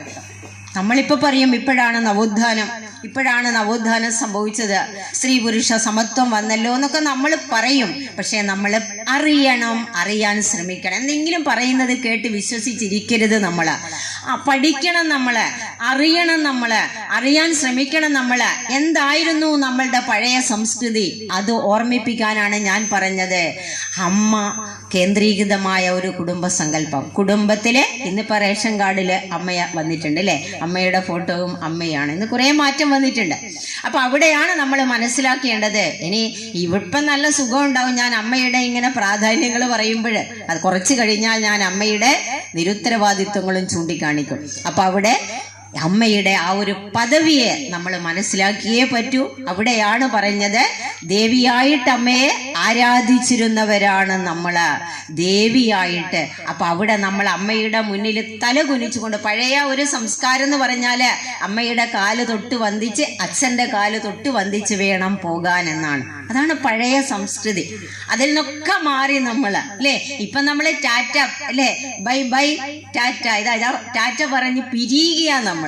സാധാരണ നമ്മൾ കൂപ്പുകൈ കൊണ്ട് നമസ്കരിക്കുന്നതിന് പകരം ഇന്ന് ടാറ്റ കൊടുത്ത് പിരിയുന്ന ഒരു കാലഘട്ടത്തിലാണ് നമ്മൾ ജീവിച്ചുകൊണ്ടിരിക്കുന്നത്. ഇതൊക്കെ ഞാൻ പറയാൻ കാരണം നിസ്സാരമായ ഒരു അടയാളമാണെങ്കിലും ഇതിനൊക്കെ വളരെ പ്രാധാന്യമുണ്ട് കേട്ടോ. നമ്മൾ അറിയാതെ നമ്മളുടെ മനസ്സിനെ വല്ലാതെ സ്വാധീനിക്കും ചെറിയ സംഭവങ്ങൾ. അതുകൊണ്ടാണ് ഞാൻ ചെറിയ സംഭവങ്ങളെ എടുത്തു പറയുന്നത്. നമ്മൾ വിചാരിക്കും അതൊരു ചെറുതല്ലേ അല്ലേ? ഇപ്പൊ നമ്മൾ വീട്ടിൽ നിന്ന് ഇറങ്ങി പോകുമ്പോഴാ നമ്മളെ വീട്ടിലുള്ളവരോട് പറയും അല്ലെ, അച്ഛാ ഞാൻ ഇന്നിടത്തേക്ക് പോവുകയാണ്, അല്ലെ അമ്മയെ ഞാൻ അല്ലെ ഭാര്യയോട് പറയും. അതൊരു നല്ല ഒരു ശീലമാണ് പ്രധാനം. നല്ലൊരു ശീലമാണത്. ആ ശീലം നമ്മൾ കൊണ്ടു നടന്നാൽ അത് നമ്മുടെ മക്കളും പഠിച്ചുകൊള്ളും. ആ വഴിയെ നമ്മുടെ മക്കളും പോയിക്കൊള്ളും. അപ്പോഴ് മുൻപിൽ നടക്കുന്ന ഗോവു തന്നെ അല്ലേ, പിൻകേ നടക്കും ബഹുഗോക്കളെല്ലാം എന്നാണ്. അപ്പൊ മുൻപിൽ നടക്കുന്ന നമ്മളാണ് ഏറ്റവും ചിന്തിക്കേണ്ടത്, ഏറ്റവും ആലോചിച്ച പ്രവർത്തിക്കേണ്ടവരാണ് നമ്മള്, ജീവിക്കേണ്ടവരാണ് നമ്മള്. അപ്പൊ അവിടെ എന്തു പറ്റി നമുക്ക് അതിന് ഒന്ന് ചിന്തിക്കാം നമുക്ക്. അപ്പൊ ഇത്രയും സ്ത്രീക്ക് ഉന്നതമായ സ്ഥാനം കൊടുത്തിട്ട് സ്ത്രീയെ അമ്മയായും ദേവിയായും ആരാധിച്ചിരുന്ന നമ്മുടെ സംസ്കൃതിക്ക് ഈ അടുത്ത കാലത്തായിട്ട് വലിയ ഒരു ഇടിവ് വന്നു. എന്താണ് ആ ഇടിവെന്ന് ചോദിച്ചാൽ സ്ത്രീ 2ാം സ്ഥാനത്തേക്ക് തഴയപ്പെട്ടു, അല്ലെങ്കിൽ തള്ളപ്പെട്ടു. ഇതാണ് നമ്മളുടെ കുടുംബത്തിനേറ്റ ഏറ്റവും വലിയൊരു ആഘാതം. നിങ്ങളൊന്ന് ചിന്തിച്ചു നോക്കിയാൽ മതി. അതാണ് നമ്മുടെ കുടുംബത്തിനേറ്റ ആഘാതം, പഴയ കുടുംബങ്ങള്. അപ്പൊ നിങ്ങൾക്ക് ഒരുപാട് ചൂണ്ടിക്കാണിക്കാനുണ്ടാവും എൻ്റെ മുന്നില്, അങ്ങനെയല്ലേ ഇങ്ങനെയല്ലേ, ഒരുപാട് വീക്ക്നെസ് ഉണ്ടാകാം. പക്ഷെ ആ പഴയ കൂട്ടുകുടുംബം, നേരത്തെ പറഞ്ഞ പോലെ ഒരു ഇത്തിരി പോന്ന വീട്, ഒരു റൂമല്ലേ ഉണ്ടാവും. ആ ഒരു റൂമില് 40ഉം 50ഉം പേര് ഒന്നിച്ച് കിടന്നുറങ്ങി സന്തോഷിച്ച് ജീവിച്ചിരുന്നു ഇല്ലേ? അഥവാ മഴ ഉറ്റിയിട്ടുണ്ടെങ്കിൽ അതങ്ങ് തുടച്ചു കളയുമായിരുന്നു. ഉള്ളത് വെച്ച് തിന്ന് വെള്ളം കുടിച്ച്, കഞ്ഞിവെള്ളം കുടിച്ച് സന്തോഷത്തോടെ ജീവിച്ചിരുന്നു നമ്മുടെ പഴയ തലമുറ. അവർക്ക് ഒരുപാട് സംസാരിക്കാനുണ്ടായിരുന്നു, അവർക്ക് ഒരുപാട് കൈമാറാനുണ്ടായിരുന്നു. അവര് ഉള്ളത് കൊണ്ട് സന്തോഷത്തോടെ അവര് ജീവിച്ചിരുന്നു. എന്നാൽ ഇന്ന് എല്ലാവിധ സൗകര്യങ്ങളും നമുക്കുണ്ട്, എല്ലാവിധ സൗകര്യങ്ങൾ. ആർക്കും ഇന്ന് സാമ്പത്തിക പ്രശ്നങ്ങൾ ഭൂരിഭാഗം ആൾക്കാർക്കും ഇല്ല, അത്യാവശ്യമേ ഉള്ളൂ. അവര് വളരെ മാത്രമല്ല, ഇന്ന് കിട്ടുന്നതിലും വരുമാനത്തെക്കാളും കൂടുതൽ ചെലവിട്ടുകൊണ്ടാണ് നമ്മളൊക്കെ ജീവിക്കുന്നത് അല്ലേ? എല്ലാത്തിനും അത്രയും നല്ല അടിച്ചു പൊളിച്ച് ജീവിക്കുന്ന ഒരു കാലഘട്ടത്തിലാണ് നമ്മൾ ഇന്ന് ജീവിക്കുന്നത്. അപ്പൊ ഈ ചെറുമക്കൾക്ക് ഞാൻ പറയുമ്പോൾ ചിലപ്പോൾ ഉൾക്കൊള്ളാൻ പറ്റിയെന്ന് വരില്ല. മക്കളെ, ഇന്ന് 4 അംഗങ്ങളുള്ള കുടുംബത്തില്, കൊട്ടാരം പോലുള്ള വീടുകളില് സർവ്വ സൗകര്യങ്ങളോടും കൂടി ജീവിക്കുന്ന മക്കളാണ് നിങ്ങൾ. പക്ഷെ പണ്ട് കാലത്ത് ഇതൊന്നുമില്ലാതെ കഞ്ഞിവെള്ളം ഉപ്പുമുട്ട് ഗ്ലാസുകളിൽ കൊടുത്തിട്ട് കുടിച്ചുറങ്ങിയ എത്രയോ ജന്മങ്ങള് നമ്മളോടൊപ്പം പോയിട്ടുണ്ട്, നടന്നു പോയിട്ടുണ്ട്. പക്ഷെ അവരൊക്കെ കാത്തുവെച്ചു. എന്താ? തറവാടും ഉള്ള സ്വത്തും അവർക്ക് കൊടുക്കാൻ പറ്റുന്നതൊക്കെ അവര് കൊടുത്തുകൊണ്ട് അവര് കാത്തു സൂക്ഷിച്ചു ഇളം തലമുറയെ. എന്നാൽ ഇന്നത്തെ നമുക്ക് എന്തു കൊടുക്കാൻ സാധിച്ചു എന്ന് നമ്മൾ നോക്കണം. ഇന്നത്തെ നമുക്ക് എന്ത് കൊടുക്കാൻ സാധിച്ചു അത് നോക്കുന്നതിന് മുൻപ് എന്തുകൊണ്ട് സ്ത്രീ 2ാം സ്ഥാനത്തേക്ക് തള്ളപ്പെട്ടു എന്നുകൂടി ഞാൻ പറയട്ടെ. കാരണം സ്ത്രീ കേന്ദ്രീകൃതമാണ് നമ്മളുടെ ഒരു കുടുംബത്തിന്റെ ആണിക്കല്ലാണ് സ്ത്രീ. നോക്കൂ, ഒരു കുടുംബത്തിന് സന്തോഷം നൽകുന്നത് സ്ത്രീ തന്നെയാണ്. ഒരു കുടുംബത്തിന്റെ ഐശ്വര്യം എന്ന് പറയുന്നത് അമ്മയാണ്, സ്ത്രീയാണ്. എല്ലാം സ്ത്രീയാണ്. അപ്പൊ നിങ്ങള് ഇവിടുത്തെ പുരുഷന്മാര് വിചാരിക്കും ഭർത്താക്കന്മാരായിക്കോട്ടെ അച്ഛന്മാരായിക്കോട്ടെ ഇല്ലേ, നമുക്കൊരു പ്രശ്നവുമില്ല, എല്ലാം അവര് ചെയ്യേണ്ടതാണ് എന്നുള്ളത്. പക്ഷെ എങ്ങനെ പറഞ്ഞാലും നമ്മളിൽ തന്നെയാണ് ഭൂരിഭാഗം ഉത്തരവാദിത്വവും കിടക്കുന്നത്. അപ്പോഴ് പൊതു സദസ്സുകളിൽ നമ്മുടെ സംസ്കാരത്തിന്റെ കഴിഞ്ഞ കാലഘട്ടങ്ങളിൽ നോക്കിയാല് നമ്മൾ പറയും സ്ത്രീ വായ മൂടിക്കെട്ടി മുഖം പൊത്തി നടന്ന കാലഘട്ടം എന്നാ പറയാ. പക്ഷേ അതിന് തൊട്ട് മുമ്പുള്ള ഒരു കാലഘട്ടമുണ്ട്, അതിനെ നമ്മൾ ശ്രദ്ധിക്കാതെ പോകുന്നു. ആ ഒരു കാലഘട്ടത്തിൽ നളന്ദ തക്ഷശില സർവകലാശാലകള് ഇന്ത്യയിൽ ഉണ്ടായിരുന്ന കാലഘട്ടത്തില് 2000-ഓളം വിദേശികൾ ഇവിടെ പഠിച്ചിരുന്ന ആ കാലഘട്ടത്തിൽ ഒന്ന് ആലോചിച്ച് നോക്കൂ. ഇന്ന് ഇന്ത്യയിലെ കുട്ടികൾ ഇംഗ്ലണ്ടിലും അമേരിക്കയിലും പോയിട്ടാ പഠിച്ചത്. നേരെ മറിച്ച് പഴയ കാലത്ത് വിദേശത്ത് നിന്ന് കുട്ടികൾ ഇവിടെ ഇന്ത്യയിൽ വന്ന് പഠിച്ചു പോയിട്ടുണ്ട്. ആ കാലമാണ് ഞാൻ പറയുന്നത്. ആ കാലത്ത് സ്ത്രീക്ക് എല്ലാ സ്വാതന്ത്ര്യവും ഉണ്ടായിരുന്നു. വിദ്യാഭ്യാസത്തിനായാലും എല്ലാത്തിനും അവർക്ക് സ്വാതന്ത്ര്യം ഉണ്ടായിരുന്നു. പൊതുവേദികളിൽ സ്ത്രീകൾ പങ്കെടുത്തിരുന്നു. അതാണ് പറഞ്ഞത്, നളന്ദയിലൊക്കെ അവിടുത്തെ തർക്ക വിഷയങ്ങളിൽ സ്ത്രീകൾ പങ്കെടുത്തിരുന്നു. അപ്പൊ അത്രയും സ്ത്രീക്ക് ഉന്നതമായ സ്ഥാനം നൽകി അലങ്കരിച്ച ഒരേ ഒരു നാട് ഭാരതം മാത്രമാണ്. ലോകത്തിലെ ഒട്ടുമിക്ക രാജ്യങ്ങൾ നിങ്ങൾ എടുത്തു നോക്കിയാലും ഭാരതത്തെ പോലെ സ്ത്രീത്വത്തിന് പ്രാധാന്യം നൽകിയ മറ്റൊരു രാജ്യവും ലോകത്തില്ല. അതുകൊണ്ടാണ് ലോകത്തിലെ സർവ്വ സംസ്കാരങ്ങളും തകർന്നു പോയിട്ടും, നിങ്ങളൊക്കെ പഠിക്കുന്ന കുട്ടികൾക്കറിയാം ഇല്ലേ, റോമാ സംസ്കാരം ലോകത്തിലെ ഏറ്റവും ഉന്നത സ്ഥാനത്തായിരുന്നു. റോമാ സംസ്കാരം ഇന്ന് പൊടി പോലുമില്ല. ഗ്രീക്ക് സംസ്കാരം നോക്കൂ, നമുക്ക് ഒരുപാട് സോക്രട്ടീസ്, പ്ലാറ്റോ, അരിസ്റ്റോട്ടിൽ പോലുള്ള ഫിലോസഫേഴ്സിനെ തന്നിട്ട് അറിവിന്റെ കേന്ദ്രമെന്ന് നമ്മളെ വിശേഷിപ്പിച്ച ഗ്രീക്ക് സംസ്കാരം പൊടി പോലുമില്ല ഇന്ന്. എത്രയെത്ര ബാബിലോണിയൻ, മെസപ്പൊട്ടേമിയൻ, സുമേറിയൻ പഠിക്കുന്ന മക്കൾക്കറിയാം. ഇങ്ങനെ ഒരുപാട് സംസ്കാരങ്ങൾ ഈ ലോകത്ത് കൊടികുത്തി വാണിരുന്നു. പക്ഷേ അതൊക്കെ ഇന്ന് തകർന്ന് തരിപ്പണമായി. എന്നാൽ ഭാരതം, നമ്മുടെ സംസ്കൃതി, നമ്മുടെ രാജ്യം ഇന്നും നിലനിൽക്കുന്നു. നമ്മുടെ സംസ്കൃതി എന്തുകൊണ്ട് എന്ന് ചോദിച്ചാൽ ഒരൊറ്റ ഉത്തരമേ ഉള്ളൂ അതിന്. സ്ത്രീ കേന്ദ്രീകൃതമായ കുടുംബ സങ്കല്പമാണ് ഭാരതത്തിൻ്റെത്. അതുകൊണ്ടാണ് നമ്മളെ ആക്രമിച്ച് 1000 ആണ്ടുകൾ നമ്മളെ ആക്രമിച്ചില്ലേ വിദേശികള്. നമ്മളുടെ സമ്പത്ത് മുഴുവനും തകർത്ത് തരിപ്പണമാക്കിയില്ലേ അവര്. നമ്മളുടെ അറിവിന്റെ ഗ്രന്ഥങ്ങള് ഓർമ്മിക്കണം നിങ്ങള്. അറിവിന്റെ കേന്ദ്രമായിരുന്നു നമ്മളുടെ രാജ്യം. ഇന്ന് നമ്മൾ പറയുന്നു എന്താണ്, ഗണിതശാസ്ത്രം, ബയോളജി, ജോഗ്രഫി എന്നൊക്കെ നമ്മൾ ഇന്ന് പറയുന്നത് പഴയ ഗ്രന്ഥങ്ങൾ എടുത്തു നോക്കിയാൽ അതിൽ എഴുതി വെച്ചിട്ടുണ്ട് കണാദ മഹർഷിയും സുശ്രുതവും ചരകനുമൊക്കെ എങ്ങനെ ഓപ്പറേഷൻ നടത്തണമെന്ന് എഴുതി വെച്ചിട്ടുണ്ട്. നമ്മുടെ ഭാരതത്തിലെ വെറും ഋഷിമാർ, അവർ സ്കൂളിലോ കോളേജിലോ പോയിട്ടില്ല, അവരെഴുതി വെച്ചിട്ടുണ്ട്. അതൊക്കെ വെച്ചിട്ടാണ് ഇന്ന് ഇംഗ്ലണ്ടും അമേരിക്കയും ഒക്കെ പഠനം നടത്തി പലതും തെളിയിച്ചു കൊണ്ടിരിക്കുന്നത്. ഞാൻ ഇതൊക്കെ പറയുന്നത് അഭിമാനിക്കണം നമ്മള്. ഇന്ത്യക്കാരാണ് എന്നതിൽ അഭിമാനിക്കണം നമ്മള്. ഒരിക്കലും അപമാനിതരാകരുത് നമ്മള്. അയ്യോ, ഞാൻ ഇങ്ങനെ ആയിപ്പോയല്ലോ, എന്റെ രാജ്യം ഇങ്ങനെ ആയിപ്പോയല്ലോ. പുറം രാജ്യങ്ങളാണ് വലുതല്ല എന്ന് ഞാൻ പറയുന്നില്ല. പക്ഷെ എല്ലാം ഉണ്ടായിരുന്ന നാടാണ് നമ്മുടേത്. എല്ലാ അറിവും ഉണ്ടായിരുന്ന നാടാണ് നമ്മളുടേത്. പക്ഷേ ഈ വിദേശികള് നമ്മളുടെ സമ്പത്തിനെ ഇല്ലാതാക്കി, നമ്മളുടെ രാജ്യത്തെ മുച്ചൂടും മുടിച്ചു അവര്. നമ്മളുടെ അറിവാകുന്ന ഗ്രന്ഥങ്ങള് നോക്കൂ, കാശ്മീരിലൊക്കെ എന്താ പറയാ, തിമൂറിന്റെ ആക്രമണമൊക്കെ ഉണ്ടായിരുന്ന സമയത്ത് മാസങ്ങളോളം നമ്മളുടെ പുസ്തകങ്ങൾ കത്തിച്ചാണ് അവര് തീക്കാഞ്ഞത്. ആലോചിക്കണം നിങ്ങള്. നമ്മുടെ ഗ്രന്ഥങ്ങള് കത്തിച്ച് തീക്കാഞ്ഞു അവര് മാസങ്ങളോളം. അങ്ങനെ നശിപ്പിച്ചു നമ്മളുടെ ഭാരതത്തെ. എന്നിട്ടും നമ്മളെ ഭാരതം നിലനിന്നില്ലേ നമ്മുടെ ഭാരതം? ഗ്രീക്ക് റോമ സംസ്കാരങ്ങളെ പോലെ തകർന്നു പോയോ നമ്മുടെ ഭാരതം? നിലനിന്നു നമ്മുടെ ഭാരതം. കാരണം കുടുംബ സങ്കല്പത്തിന്റെ പ്രാധാന്യം അത് മാത്രമാണ്. എങ്ങനെ നമ്മൾ അതിനെപ്പറ്റി റിസർച്ച് നടത്തിയാലും നമുക്ക് മനസ്സിലാകും, ഭാരതീയ സംസ്കാരത്തെ മുച്ചൂടും തകർത്തിട്ടും ഈ സംസ്കൃതി നിലനിന്നത് മറ്റൊന്നുമല്ല, അമ്മയിൽ കേന്ദ്രീകൃതമായ കുടുംബ സങ്കല്പമാണ് ഭാരതത്തിൻ്റെത്. ആ കുടുംബ സങ്കല്പമാണ് നമ്മളെ നിലനിർത്തി പോകുന്നത്. എന്നാൽ ആ കുടുംബ സങ്കല്പത്തിന് കുറച്ച് കാലയളവ് കൊണ്ട് വല്ല ഒരു ചുതി സംഭവിച്ചു. എന്ത് എന്ന് ചോദിച്ചാൽ പാശ്ചാത്യ സംസ്കൃതിയുടെ സ്വാധീനം. അതും കൂടി നമ്മൾ മനസ്സിലാക്കണം. നമ്മൾ എപ്പോഴാണ് വഴിവിട്ട് സഞ്ചരിക്കാൻ തുടങ്ങിയത്? അതാണ് ഞാൻ പറയുന്നത്. അവിടെ നമ്മൾ മനസ്സിലാക്കേണ്ടത് എന്താണ്?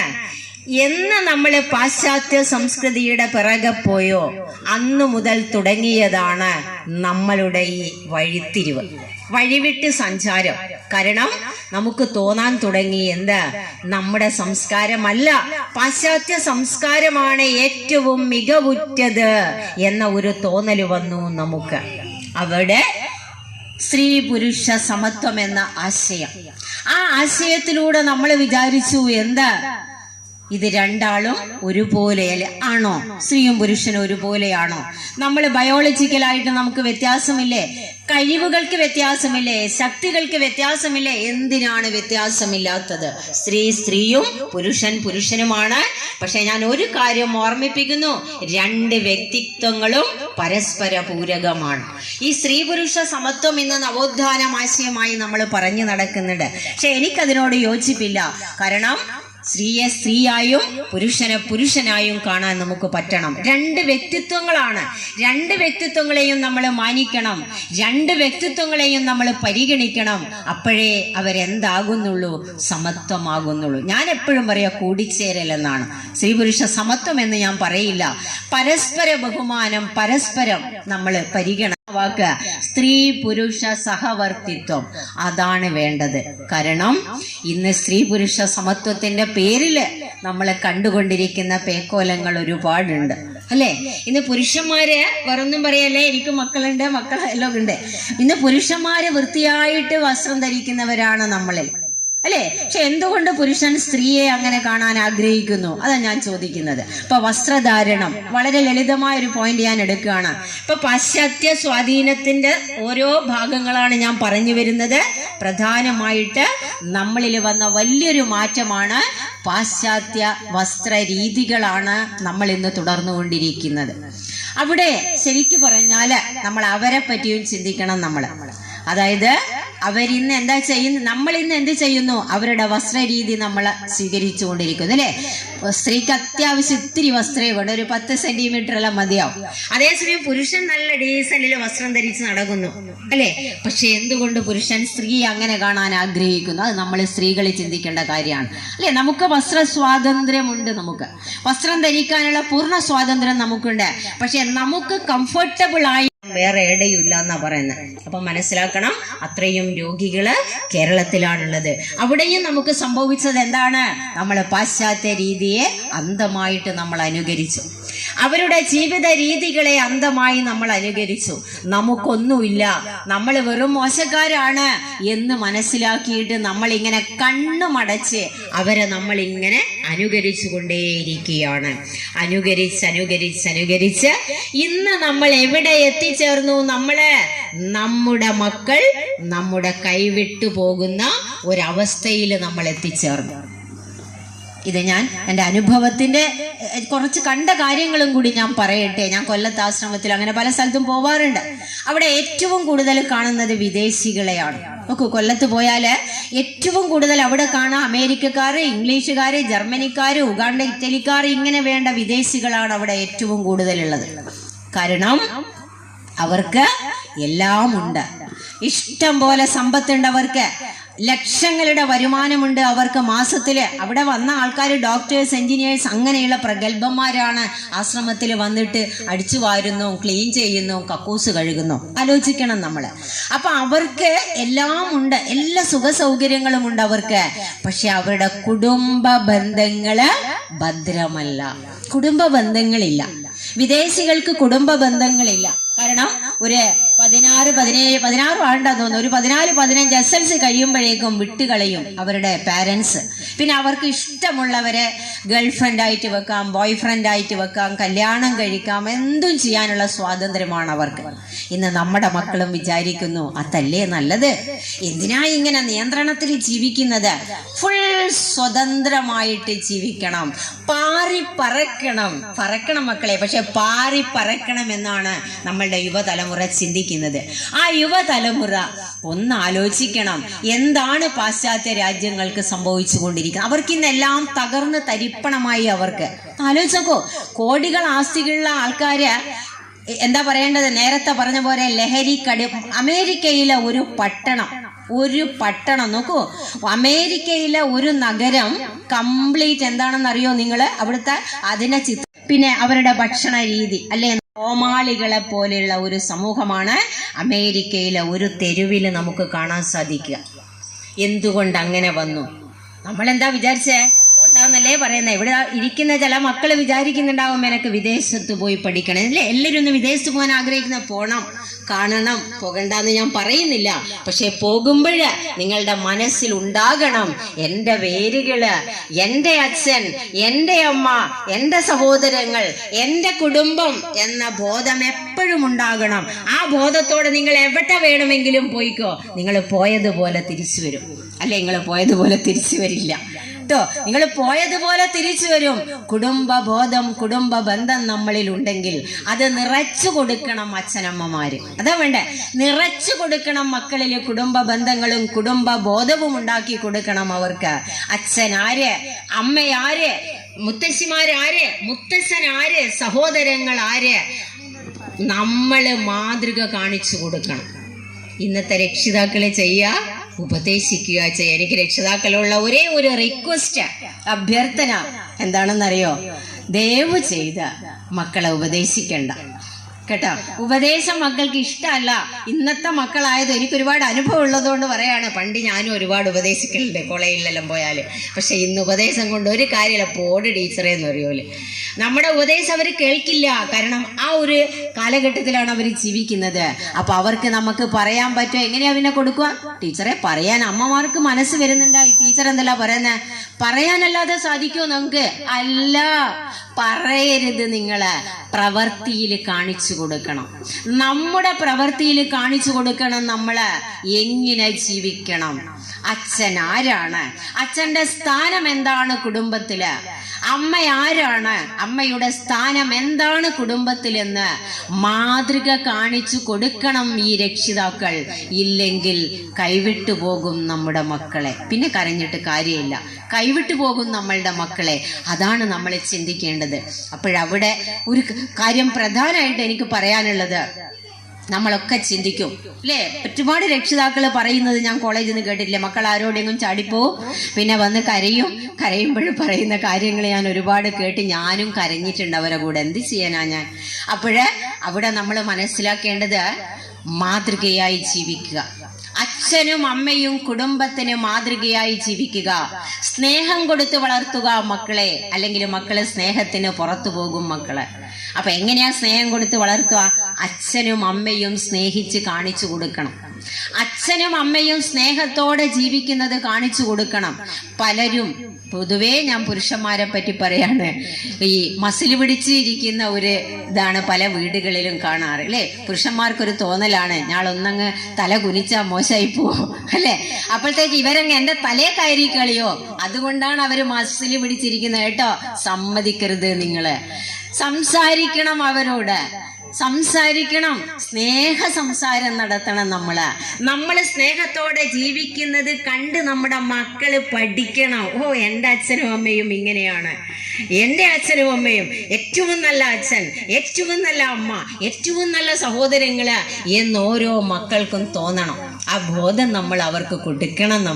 അതിനാണ് ഞാൻ പറഞ്ഞത് ജീവിച്ച് കാണിച്ചു കൊടുക്കണം എന്നുള്ളത്. ഇപ്പൊ ഒരു വീട്ടില് നമ്മൾ പറയും, ഇപ്പൊ രണ്ടുപേരും നമ്മള് എന്താ പറയാ, ജോലിക്ക് പോകുന്നവരായിരിക്കാം അല്ലെ? അച്ഛനും അമ്മയും ജോലിക്ക് പോകുന്നവരാണ്. ഇതൊക്കെയാണ് ഇന്നത്തെ സംഭവം കേട്ടോ. അച്ഛനും അമ്മയും ജോലിക്ക് പോകും. രാവിലെ എങ്ങനെയെങ്കിലും ഉണീറ്റ് ഭക്ഷണം ഉണ്ടാക്കി, അമ്മ പോകുന്ന മക്കള് കണ്ടിട്ടുണ്ടാവില്ല, ചിലപ്പോൾ അച്ഛൻ പോകുന്നതും കണ്ടിട്ടുണ്ടാവില്ല. മേശയിലെ ഭക്ഷണവും കഴിച്ചു പോകുന്ന മക്കൾ ഒന്ന് ആലോചിച്ച് നോക്കൂ. അവരെ കുറ്റം പറയാൻ പറ്റുമോ നമുക്ക്? നിങ്ങൾക്ക് സ്നേഹിച്ച് കാണിച്ചു കൊടുക്കാൻ സമയമുണ്ടോ? സന്ധ്യക്ക് വീട്ടിലെത്തിയ അമ്മയെ സംബന്ധിച്ചിടത്തോളം 100 കൂട്ടം പണികൾ ഉണ്ടാവും വീട്ടില്. അതിൻ്റെ ഇടയ്ക്കിടയ്ക്ക് ചടാ പടാ പടേ എന്നല്ല അങ്ങോട്ടും ഇങ്ങോട്ടും മക്കളും അമ്മയും തമ്മിലും ഭർത്താവെന്ന് പറയുന്നുണ്ടാവും അല്ലേ? അതല്ലേ അവസ്ഥ. അച്ഛൻ വരുമ്പോൾ ചിലപ്പോൾ മക്കൾ ഉറങ്ങിയിട്ടുണ്ടാവും. എവിടെയാ പിന്നെ അച്ഛൻ്റെ സംസാരം കേൾക്കുക? എവിടെയാ അമ്മയുടെ സംസാരം കേൾക്കുക? അതുകൊണ്ട് ഞാൻ പറയാണ്, രാവിലെ പറ്റുന്നില്ലെങ്കിൽ രാത്രി ഭക്ഷണമെങ്കിലും ഒന്നിച്ചിരുന്ന് കഴിക്കണം. നിങ്ങൾ മക്കളെ കിടത്തിക്കളയണ്ട, ഒന്നിച്ചിരുന്ന് ഭക്ഷണം കഴിക്കുക. ആ ഭക്ഷണം കഴിക്കുന്ന സമയത്തെങ്കിലും നാട്ടുകാര്യങ്ങളും അല്ലറ ചില്ലറ സൗഹൃദങ്ങളും കൈമാറണം. അമ്മമാരെന്ത് ജോലി തിരക്കുണ്ടെങ്കിലും സമയം കണ്ടെത്തണം മക്കൾക്ക് വേണ്ടി. മക്കളാണ് നമ്മളുടെ ബാങ്ക് ഡെപ്പോസിറ്റ്. ഒന്നും കൂടി ഞാൻ പറയാൻ ആഗ്രഹിക്കുന്നു, ലക്ഷങ്ങളല്ല, കോടികളല്ല, മക്കളാണ് നമ്മുടെ ബാങ്ക് ഡെപ്പോസിറ്റ്. ഒരു മകനെയോ മകളെയോ ഒരു നല്ല ഇതാക്കി വളർത്തി നല്ലൊരു കുടുംബത്തിന്റെ ഭാഗമാക്കി നമ്മളുടെ സമൂഹത്തിന് താങ്ങും തണലുമായി മാറ്റാൻ ഓരോ അമ്മമാർക്കും അച്ഛന്മാർക്കും കഴിയണം. അവിടെ ഞാൻ പറയുന്നത് സ്വന്തം കുടുംബത്തിന് മാത്രമല്ല, നമ്മുടെ മക്കൾക്ക് ഒരുപാട് കഴിവുകളുണ്ട്. ഇറങ്ങി പ്രവർത്തിക്കാൻ പറ്റണം മക്കൾക്ക്. സമൂഹത്തിന് എന്തെങ്കിലും ചെയ്യാൻ പറ്റണം നമ്മുടെ മക്കൾക്ക്. ആ രീതിയിൽ തൻ്റെടികളായിട്ട്, തൻ്റെ ഇടമുള്ള ചെറുപ്പക്കാരായിട്ട്, മിടുക്കിയും മിടുക്കന്മാരുമായിട്ട് മക്കളെ വളർത്താൻ നമുക്ക് കഴിയണം. അങ്ങനെ വളർത്തിയാൽ ഒരൊറ്റ മകനും മകളും നമ്മളെ വിട്ടു പോകില്ല, ഒരിക്കലും വിട്ടുപോകില്ല, ഉറപ്പാണത്. അതിനാണ് ഞാൻ അറ്റ്ലീസ്റ്റ് നിങ്ങളോട് പറയുന്നു, ഒരു നേരമെങ്കിലും ഒന്നിച്ചിരുന്ന് ഭക്ഷണം കഴിക്കുക. നിസ്സാരാണെന്ന് തോന്നി, ഇതെന്ത് പറയാനാ, ഞാൻ അറിയുന്നതല്ലേ. പക്ഷെ ഞാൻ പറയുന്നത് നിസ്സാരമാണ് സാരമായി മാറുന്നത്. നിസ്സാരമായ കാര്യങ്ങളാണ് സാരമായി മാറുന്നത്. അതുകൊണ്ടാണ് ഞാൻ പറയുന്നത്, ഒരു നേരമെങ്കിലും ഒന്നിച്ചിരുന്ന് ഭക്ഷണം കഴിക്കുക.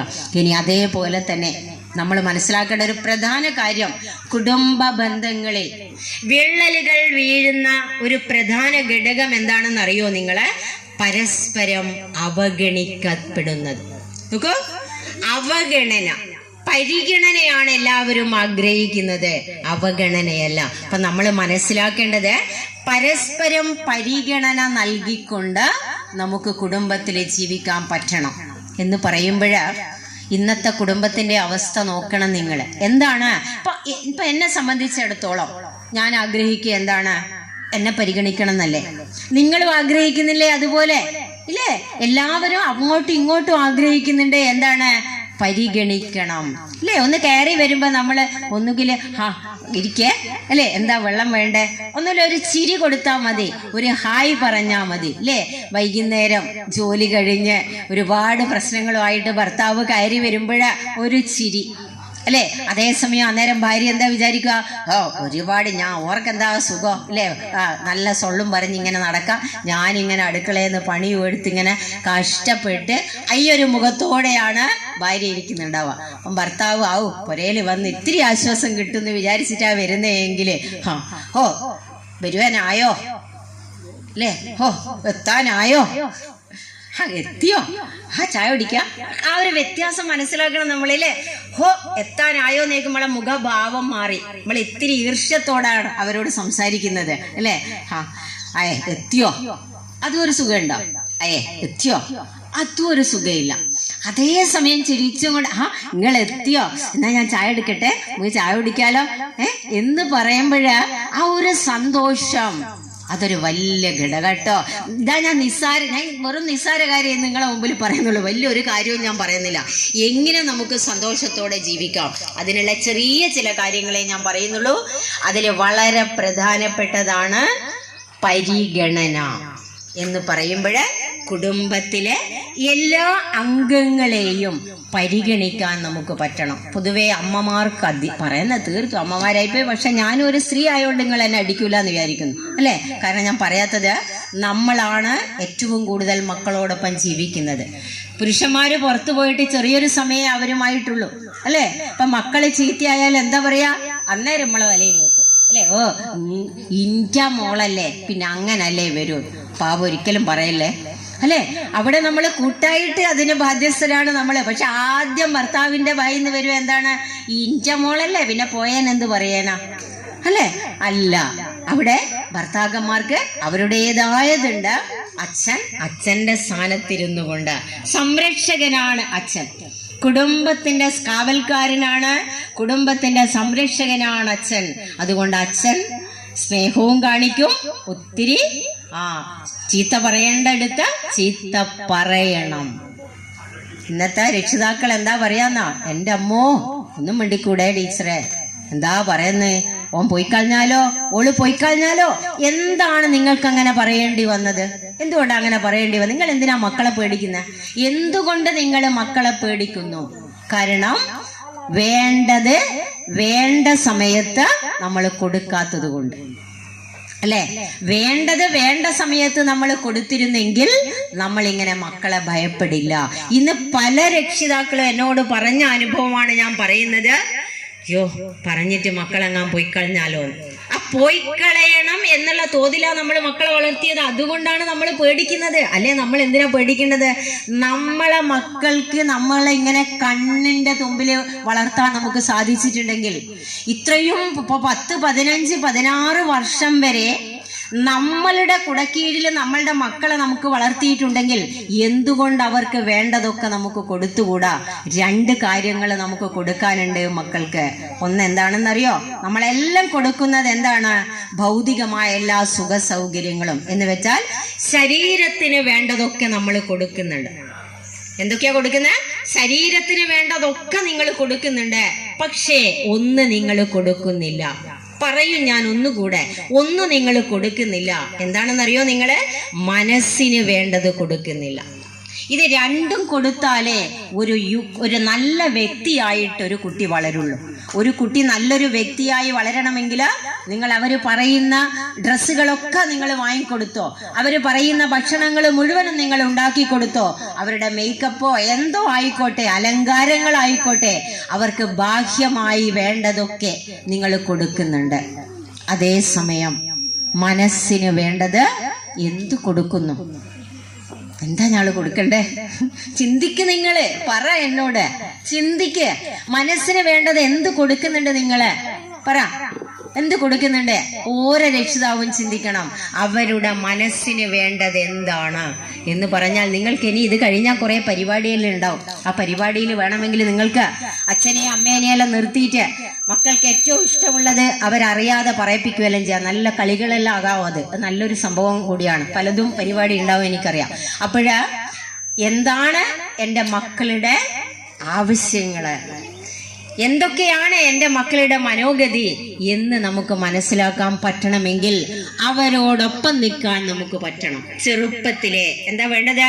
എന്താ പറയാ, ഓരോ രക്ഷിതാവും മക്കള് ഒളിച്ചോടിയാൽ പറയും, എൻ്റെ മോളെ ഇന്ന് വരെ എൻ്റെ ഒരു പ്രയാസവും ഞാൻ അറിയിച്ചിട്ടില്ല, കഷ്ടപ്പെട്ട് കടം വാങ്ങിയിട്ടാണ് എൻ്റെ മോളെ ഞാൻ ഇതുവരെ പഠിപ്പിച്ചത്. അതാണ് നിങ്ങൾ മനസ്സിന് കൊടുക്കാത്ത ഒരു ഘടകം. എന്ത് നിങ്ങൾ കൊടുത്തില്ല മനസ്സിന്? മോളെ, അമ്മ മറ്റു വീടുകളിലെ ജോലിക്ക് പോയിട്ട് കിട്ടുന്ന ഈ പൈസ കൊണ്ടാണ് ഞാൻ നിങ്ങളെ നോക്കുന്നത്. ഇത്രയും പ്രയാസങ്ങളുണ്ട്. അമ്മ എനിക്ക് 100 രൂപ വേണം എന്ന് പറയുമ്പോ, മോളെ ഈ 100 രൂപ വേണ്ടേ എൻ്റെ അടുത്ത്? അമ്മ പോയിട്ട് ജോലി ചെയ്ത് കിട്ടിയിട്ട് അന്നേരം എടുത്ത് കൊടുക്കറ് നിങ്ങള്. ഇപ്പൊ മക്കൾ എന്താ പറയുന്ന, അന്നേരം പോയിട്ട് വാങ്ങിച്ചുകൊണ്ട് കൊടുക്കും, അന്നേരം എടുത്തു കൊടുക്കും. നിങ്ങളെ കൊടുക്കരുത്. മക്കളോട് പറയാ, കാശ് കയ്യിലുണ്ട് നിങ്ങളുടെ, ആയിക്കോട്ടെ. അല്ല മോളെ, എന്താ പറയുന്ന, 500 രൂപ വേണ്ടേ അതിന്? അല്ലേ, നോക്ക, നമ്മള് അച്ഛൻ പണിയെല്ലാം എടുത്ത് കിട്ടണ്ടേ മോളെ, നോക്കാം, നമുക്ക് ആയാലും വാങ്ങാം എന്ന് പറയുമ്പോ മക്കള് ചിന്തിക്കും, അപ്പൊ അധ്വാനിച്ചിട്ടാണ് പൈസ കിട്ടുന്നത്. കണ്ടോ, ആ മോക്ക് ചിന്ത വരും, അത് ശരി, എൻ്റെ അച്ഛൻ ഇങ്ങനെ അധ്വാനിച്ചിട്ടാ പൈസ കിട്ടുന്നത്, എൻ്റെ അമ്മ ഇങ്ങനെ കഷ്ടപ്പെട്ടിട്ടാണ് ഈ കാശ് കിട്ടുന്നത്. അപ്പൊ ആ മോള് ചിലപ്പം തിരിച്ചു വന്ന് നിങ്ങളോട് പറയും, വേണ്ടമ്മേ, എനിക്ക് അതുപോലത്തെ വേറെ ഡ്രസ്സ് ഇല്ലേ, എനിക്ക് വേണ്ട എന്ന് മക്കള് പറയും. ആ രീതിയിൽ വളർത്തണം നമ്മള് മക്കളെ. ഒരിക്കലും എടുത്തു ചാടി അവരെന്ത് പറയുന്നുവോ ആ സമയത്ത് നമ്മൾ കൊടുക്കരുത്. അതിന്റെ പ്രയാസങ്ങൾ മക്കളെ അറിയിച്ചു കൊണ്ട് വളർത്തുക. രാത്രി ഭക്ഷണം കഴിച്ചോ അല്ലയോ, എങ്ങനെയെങ്കിലും ഒരു സമയം കിട്ടുന്ന നേരത്ത് മക്കളോടൊപ്പം ഇരുന്ന് നിങ്ങളുടെ വീട്ടുകാര്യങ്ങൾ ചർച്ച ചെയ്യുക. വളരെ പ്രധാനമാണത്. മക്കളോടൊപ്പം ഇരുന്ന് വീട്ടുകാര്യങ്ങൾ ചർച്ച ചെയ്യുക. അച്ഛന് 100 പയറ്റുണ്ടാവും, കുറിയുണ്ടാവും, ഒരിങ്ങനെ പൊരിയുന്നുണ്ടാവും. ഭാര്യയും ഭർത്താവും പറയുന്നുണ്ടോ, ഞാൻ ഇന്ന് എന്നാ ചെയ്യാ, ഇത്ര ഉറുപ്പ്യ വേണമല്ലോ, എന്ത് ചെയ്യും? മക്കളെ കേൾപ്പിക്കുവല്ല. മക്കള് കേൾക്കാണ്ട് സ്വകാര്യ ഇവന് രണ്ടാളും പറഞ്ഞിട്ട് ഭാര്യയും ഭർത്താവും ഇങ്ങനെ വല്ലാണ്ട് ഇങ്ങനെ ഉരുകുന്നുണ്ടാവും. എന്നിട്ടോ എങ്ങനെയെങ്കിലും പൈസയാക്കിയിട്ട് അവര് പോകുന്നുണ്ടാവും. ഈ മോനോ മോളോ ഇത് അറിയുന്നില്ല. ഓല എന്തിനാ കുറ്റം പറയുന്നേ? നിങ്ങൾ മക്കളോട് പറയാറുണ്ടോ പ്രയാസങ്ങള്? നമ്മുടെ പ്രയാസങ്ങള് നമ്മുടെ വീട്ടിലെ A to Z അറിയിച്ച് വളർത്തണം മക്കളെ. അറിയണം അവര്. നമ്മളുടെ ഓരോന്നും മക്കളെ അറിയിച്ചു കൊണ്ട് തന്നെ വളർത്തണം. ദിവസവും നിങ്ങളോടൊപ്പം അവരെ ഇരുത്തണം. സാധാരണ എന്തെങ്കിലും കാര്യം എന്ത് സംസാരിക്കുമ്പോഴും നോക്കൂ, നിങ്ങളൊരു വീട് വെക്കുന്നതായിക്കോട്ടെ, ഒരു കൂട എടുക്കുന്നതായിക്കോട്ടെ, ഒരു കസേര വാങ്ങുന്നതായിക്കോട്ടെ, നിങ്ങളുടെ മക്കളോട് ചോദിക്കണം. നിങ്ങൾ അവരെയും കൂടി ഉൾപ്പെടുത്തണം അതില്. നമുക്കൊരു സോഫ വാങ്ങണ്ടേ മക്കളെ, ഇത്ര പൈസ അച്ഛൻ്റെ അടുത്തുണ്ട്, നമ്മൾ ഏതാ വാങ്ങുന്നത്, എങ്ങനെയാ വാങ്ങുന്നത്? ഈ ചെറിയ മക്കളായിക്കോട്ടെ, അവരോട് ചോദിക്കണം. അപ്പൊ അവരുടെ ബോധം എന്താണെന്ന് അറിയോ? എന്നെ പരിഗണിക്കുന്നുണ്ട്. നേരെ മറിച്ച് വലിയ ആൾക്കാർ സംസാരിക്കുമ്പോൾ നമ്മൾ എന്താ ചെയ്യാ? മക്കളോട് പോയി കളിച്ചോന്ന് പറയും. എന്താ ഇവിടെ ബായും പൊളന്ന് നിൽക്കുന്ന, പോയിക്കോ, അല്ലെ പോയി കളിച്ചോ, ഇതല്ലേ നമ്മൾ സാധാരണ പറയുന്ന വാക്ക്. പറയരുത്. കേൾക്കട്ടെ അവരെയും നമ്മളോടൊപ്പം നിർത്തുക.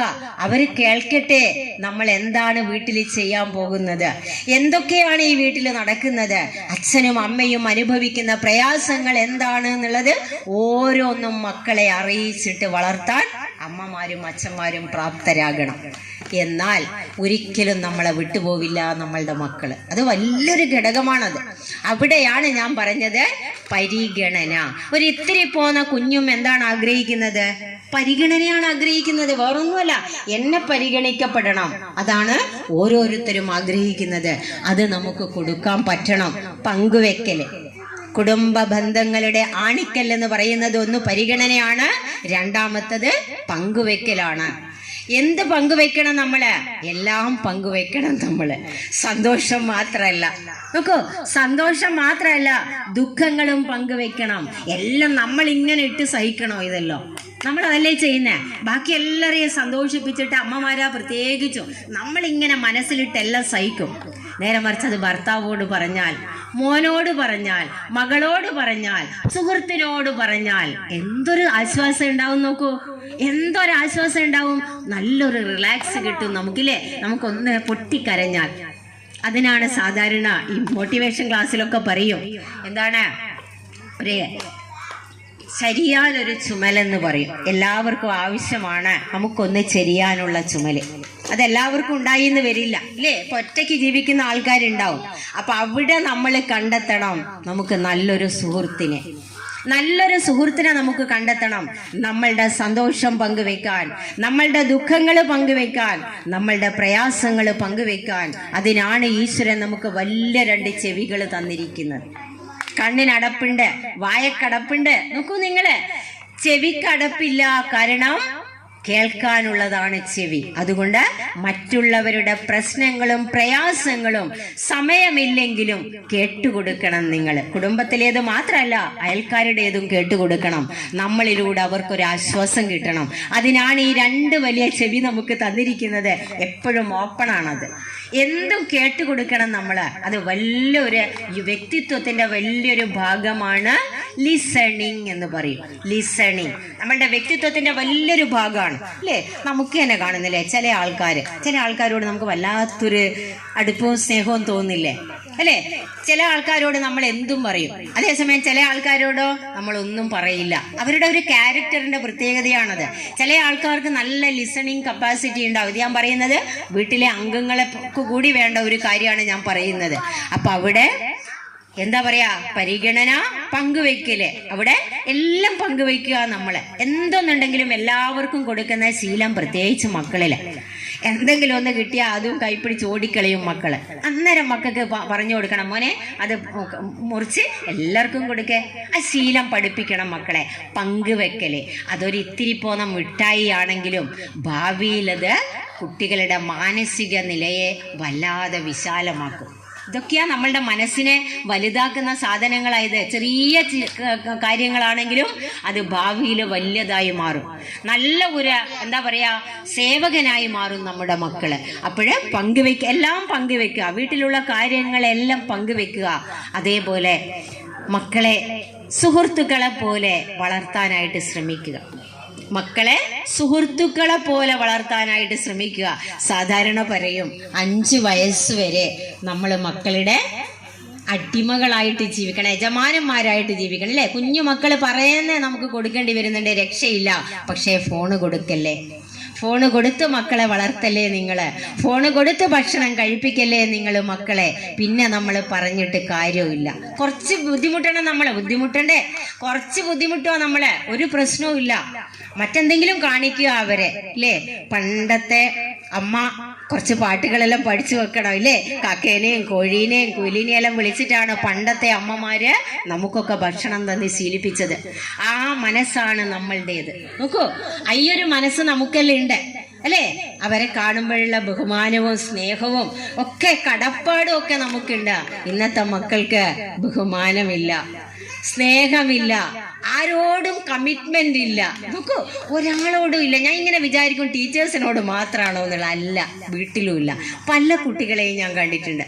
ഞാനല്ല ഇന്ന് ആഗ്രഹിക്കുന്നത് എന്നാന്നോ, ഒരു 10-15 വർഷം മുമ്പേ ഞാൻ പഠിപ്പിച്ച ക്ലാസ് പോലുള്ള ക്ലാസ്സിൽ മരിക്കുന്നതിന്റെ മുമ്പേ പഠിപ്പിക്കണേന്ന് സത്യം പറഞ്ഞാൽ എൻ്റെ ഒരാഗ്രഹം. അത് സത്യം.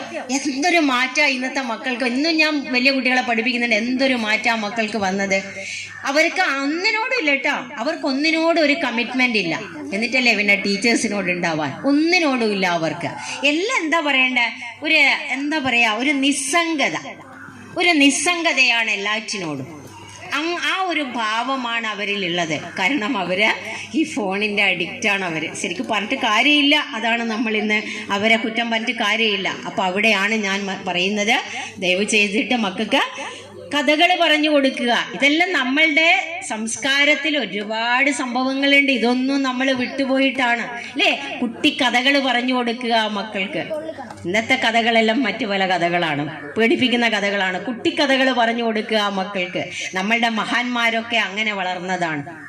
കുട്ടിക്കഥകൾ കേട്ട് അമ്മമാരുടെ സംരക്ഷണത്തിൽ വളർന്ന ഒരുപാട് മഹാത്മാക്കളാണ് നമുക്ക് ഈ ഒരു സംസ്കാരം കെട്ടിപ്പടുത്തു തന്നത്. അപ്പോഴവിടെ ആ ഒരു ഇതിലേക്ക് നമ്മൾ വരിക. അപ്പൊ മക്കളുടെ മാനസികാവസ്ഥ, മക്കള് വളരുന്നത് ശാരീരികമായിട്ട് മാത്രമല്ല മാനസികമായിട്ട് വളരുന്നത് ഏറ്റവും പെട്ടെന്ന് മനസ്സിലാക്കാൻ പറ്റും അമ്മമാർക്കാണ്. മക്കളുടെ ഓരോ മാറ്റവും നമ്മൾ മനസ്സിലാക്കണം, അത് ഉൾക്കൊള്ളണം. നമ്മള് അവരോടൊപ്പം നിൽക്കണം. നമ്മളെ അവർക്ക് ഓരോ ധൈര്യം വേണം. എൻ്റെ അമ്മ എന്നോടൊപ്പം ഉണ്ട്, എൻ്റെ അച്ഛൻ എന്നോടൊപ്പം ഉണ്ട്, എനിക്ക് എന്തും പറയാം അച്ഛൻ്റെ അടുത്ത്. അച്ഛൻ സുഹൃത്തും ആയിരിക്കണം. അച്ഛൻ ഒത്തിരി ദേഷ്യപ്പെടുന്നതും അതേസമയം കൈകെട്ടി മക്കളെ സുഹൃത്തുക്കളായിട്ട് ചേർത്ത് പിടിക്കണം അച്ഛനും അമ്മയും. അവർക്ക് തൻ്റെ അച്ഛൻ മതി, തൻ്റെ അമ്മ മതി, തൻ്റെ വീട് മതി, തൻ്റെ കുടുംബം മതി എന്ന തോന്നല് മക്കളിൽ ഉണ്ടാക്കാൻ നമുക്ക് കഴിയണം. അത് നമുക്ക് കഴിയാതെ പോയതാണ് ഇന്ന് നമ്മൾ അനുഭവിച്ചുകൊണ്ടേയിരിക്കുന്നത്. കാരണം പണ്ടത്തെ അമ്മമാര് വീരകഥകളൊക്കെ പറഞ്ഞ് മക്കളെ വളർത്തി ഭക്ഷണം കഴിപ്പിച്ചു. ഇന്നത്തെ അമ്മമാർക്ക് സീരിയൽ കഥകൾ മാത്രമേ പറയാനുള്ളൂ അല്ലേ? നമ്മൾ പഠിക്കണം, നമ്മൾ അറിയണം. അതുകൊണ്ട് നമുക്ക് ഈ സീരിയൽ കഥകളെ പറയാനുള്ളൂ. ഈ സീരിയലാണ് മക്കളും കാണുന്നത്. അവര് കാണുന്ന സീരിയലുകളിൽ അമ്മമാരെപ്പോഴും ഭദ്രകാളികളായിരിക്കും ഇല്ലേ? ഭർത്താവിന്റെ അമ്മ എന്ന് പറഞ്ഞാൽ പറയുകയും വേണ്ട. ഒന്ന് ആലോചിച്ച് നോക്കൂ നിങ്ങൾ, ചെറിയ മക്കളിൽ വളരുന്ന ഒരു മനസ്സിന്റെ അവസ്ഥ. ഇതാണ് മക്കള് വഴിതെറ്റി പോകുന്നത്. നമ്മൾ പറഞ്ഞിട്ട് കാര്യമില്ല. ഇപ്പോഴത്തെ മക്കൾ എന്താ പറയുന്നത്? ഭർത്താവിനെ മാത്രം മതി. ഭർത്താവിന് അമ്മയുണ്ടോ? അയ്യോ വേണ്ട. അച്ഛനുണ്ടോ? അയ്യോ വേണ്ട. കാരണം വയസ്സുകാലത്ത് ഞാൻ കോലിയൊന്നും നോക്കാനാവില്ല. ഇതാണ് അവസ്ഥ. ഇനി അഥവാ പോയെങ്കിൽ ഒരു പ്രശ്നവുമില്ല. കുമില് പോലെ ഉയർന്നു വരികയാണ് വൃദ്ധസദനങ്ങള്. ഏറ്റവും കൂടുതൽ വൃദ്ധസദനങ്ങൾ ഉള്ളത് കേരളത്തിലാണ്. അഭിമാനം തോന്നുന്നുണ്ടോ? അപമാനം തോന്നുന്നുണ്ടോ? ആലോചിച്ച് നോക്ക്, ഒന്ന് ആലോചിച്ച് നോക്ക്. ഇങ്ങനെ രക്ഷിതാക്കളെ മാതൃദേവോ ഭവ എന്നൊക്കെ പറഞ്ഞ് പഠിച്ച് വളർന്നു വന്ന നമ്മളുടെ കേരളത്തിലാണ് വൃദ്ധസദനങ്ങൾ ഇങ്ങനെ കൂടി വരുന്നത്. കാരണം പറ്റുന്നില്ല. അഡ്ജസ്റ്റ്മെന്റ് അല്ലേ? ജീവിതം എന്നത് ഒരു അഡ്ജസ്റ്റ്മെന്റ് ആണ്.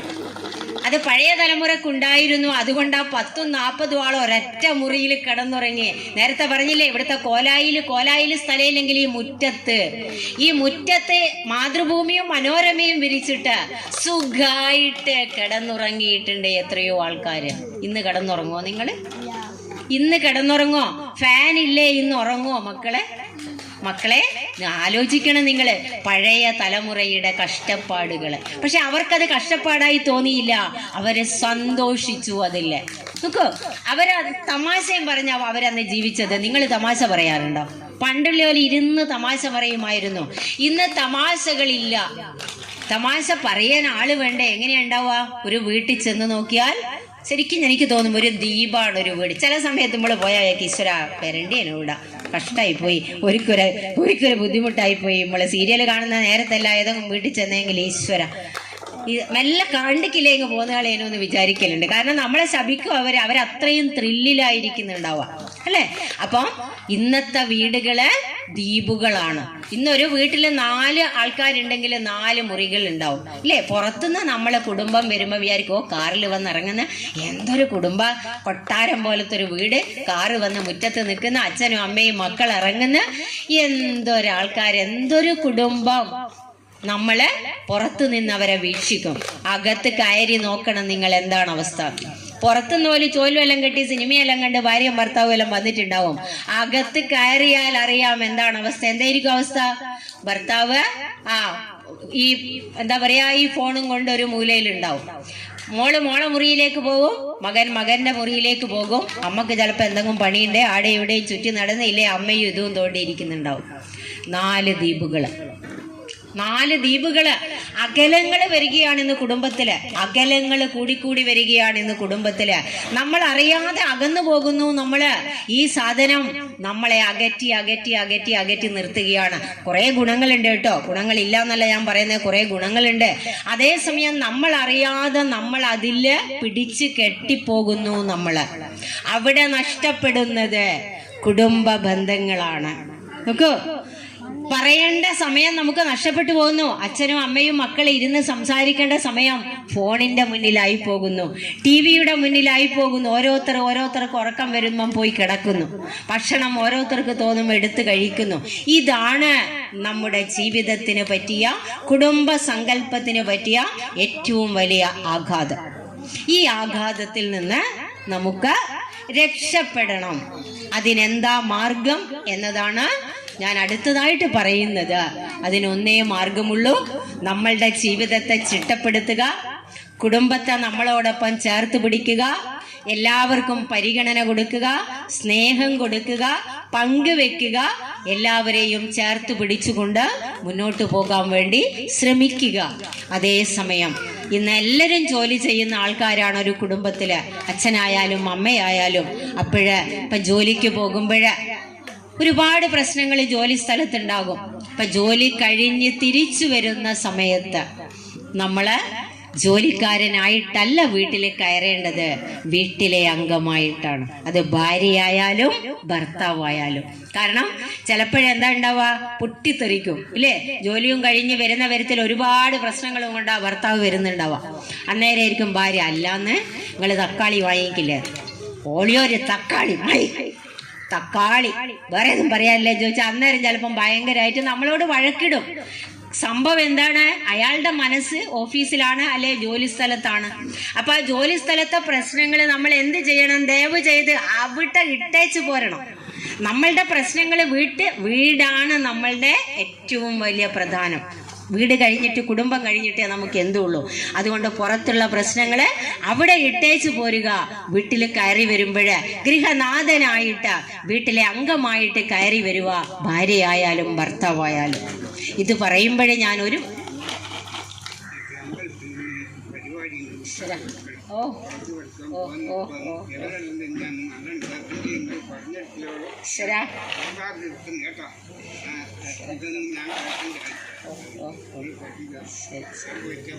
ആയിക്കോട്ടെ.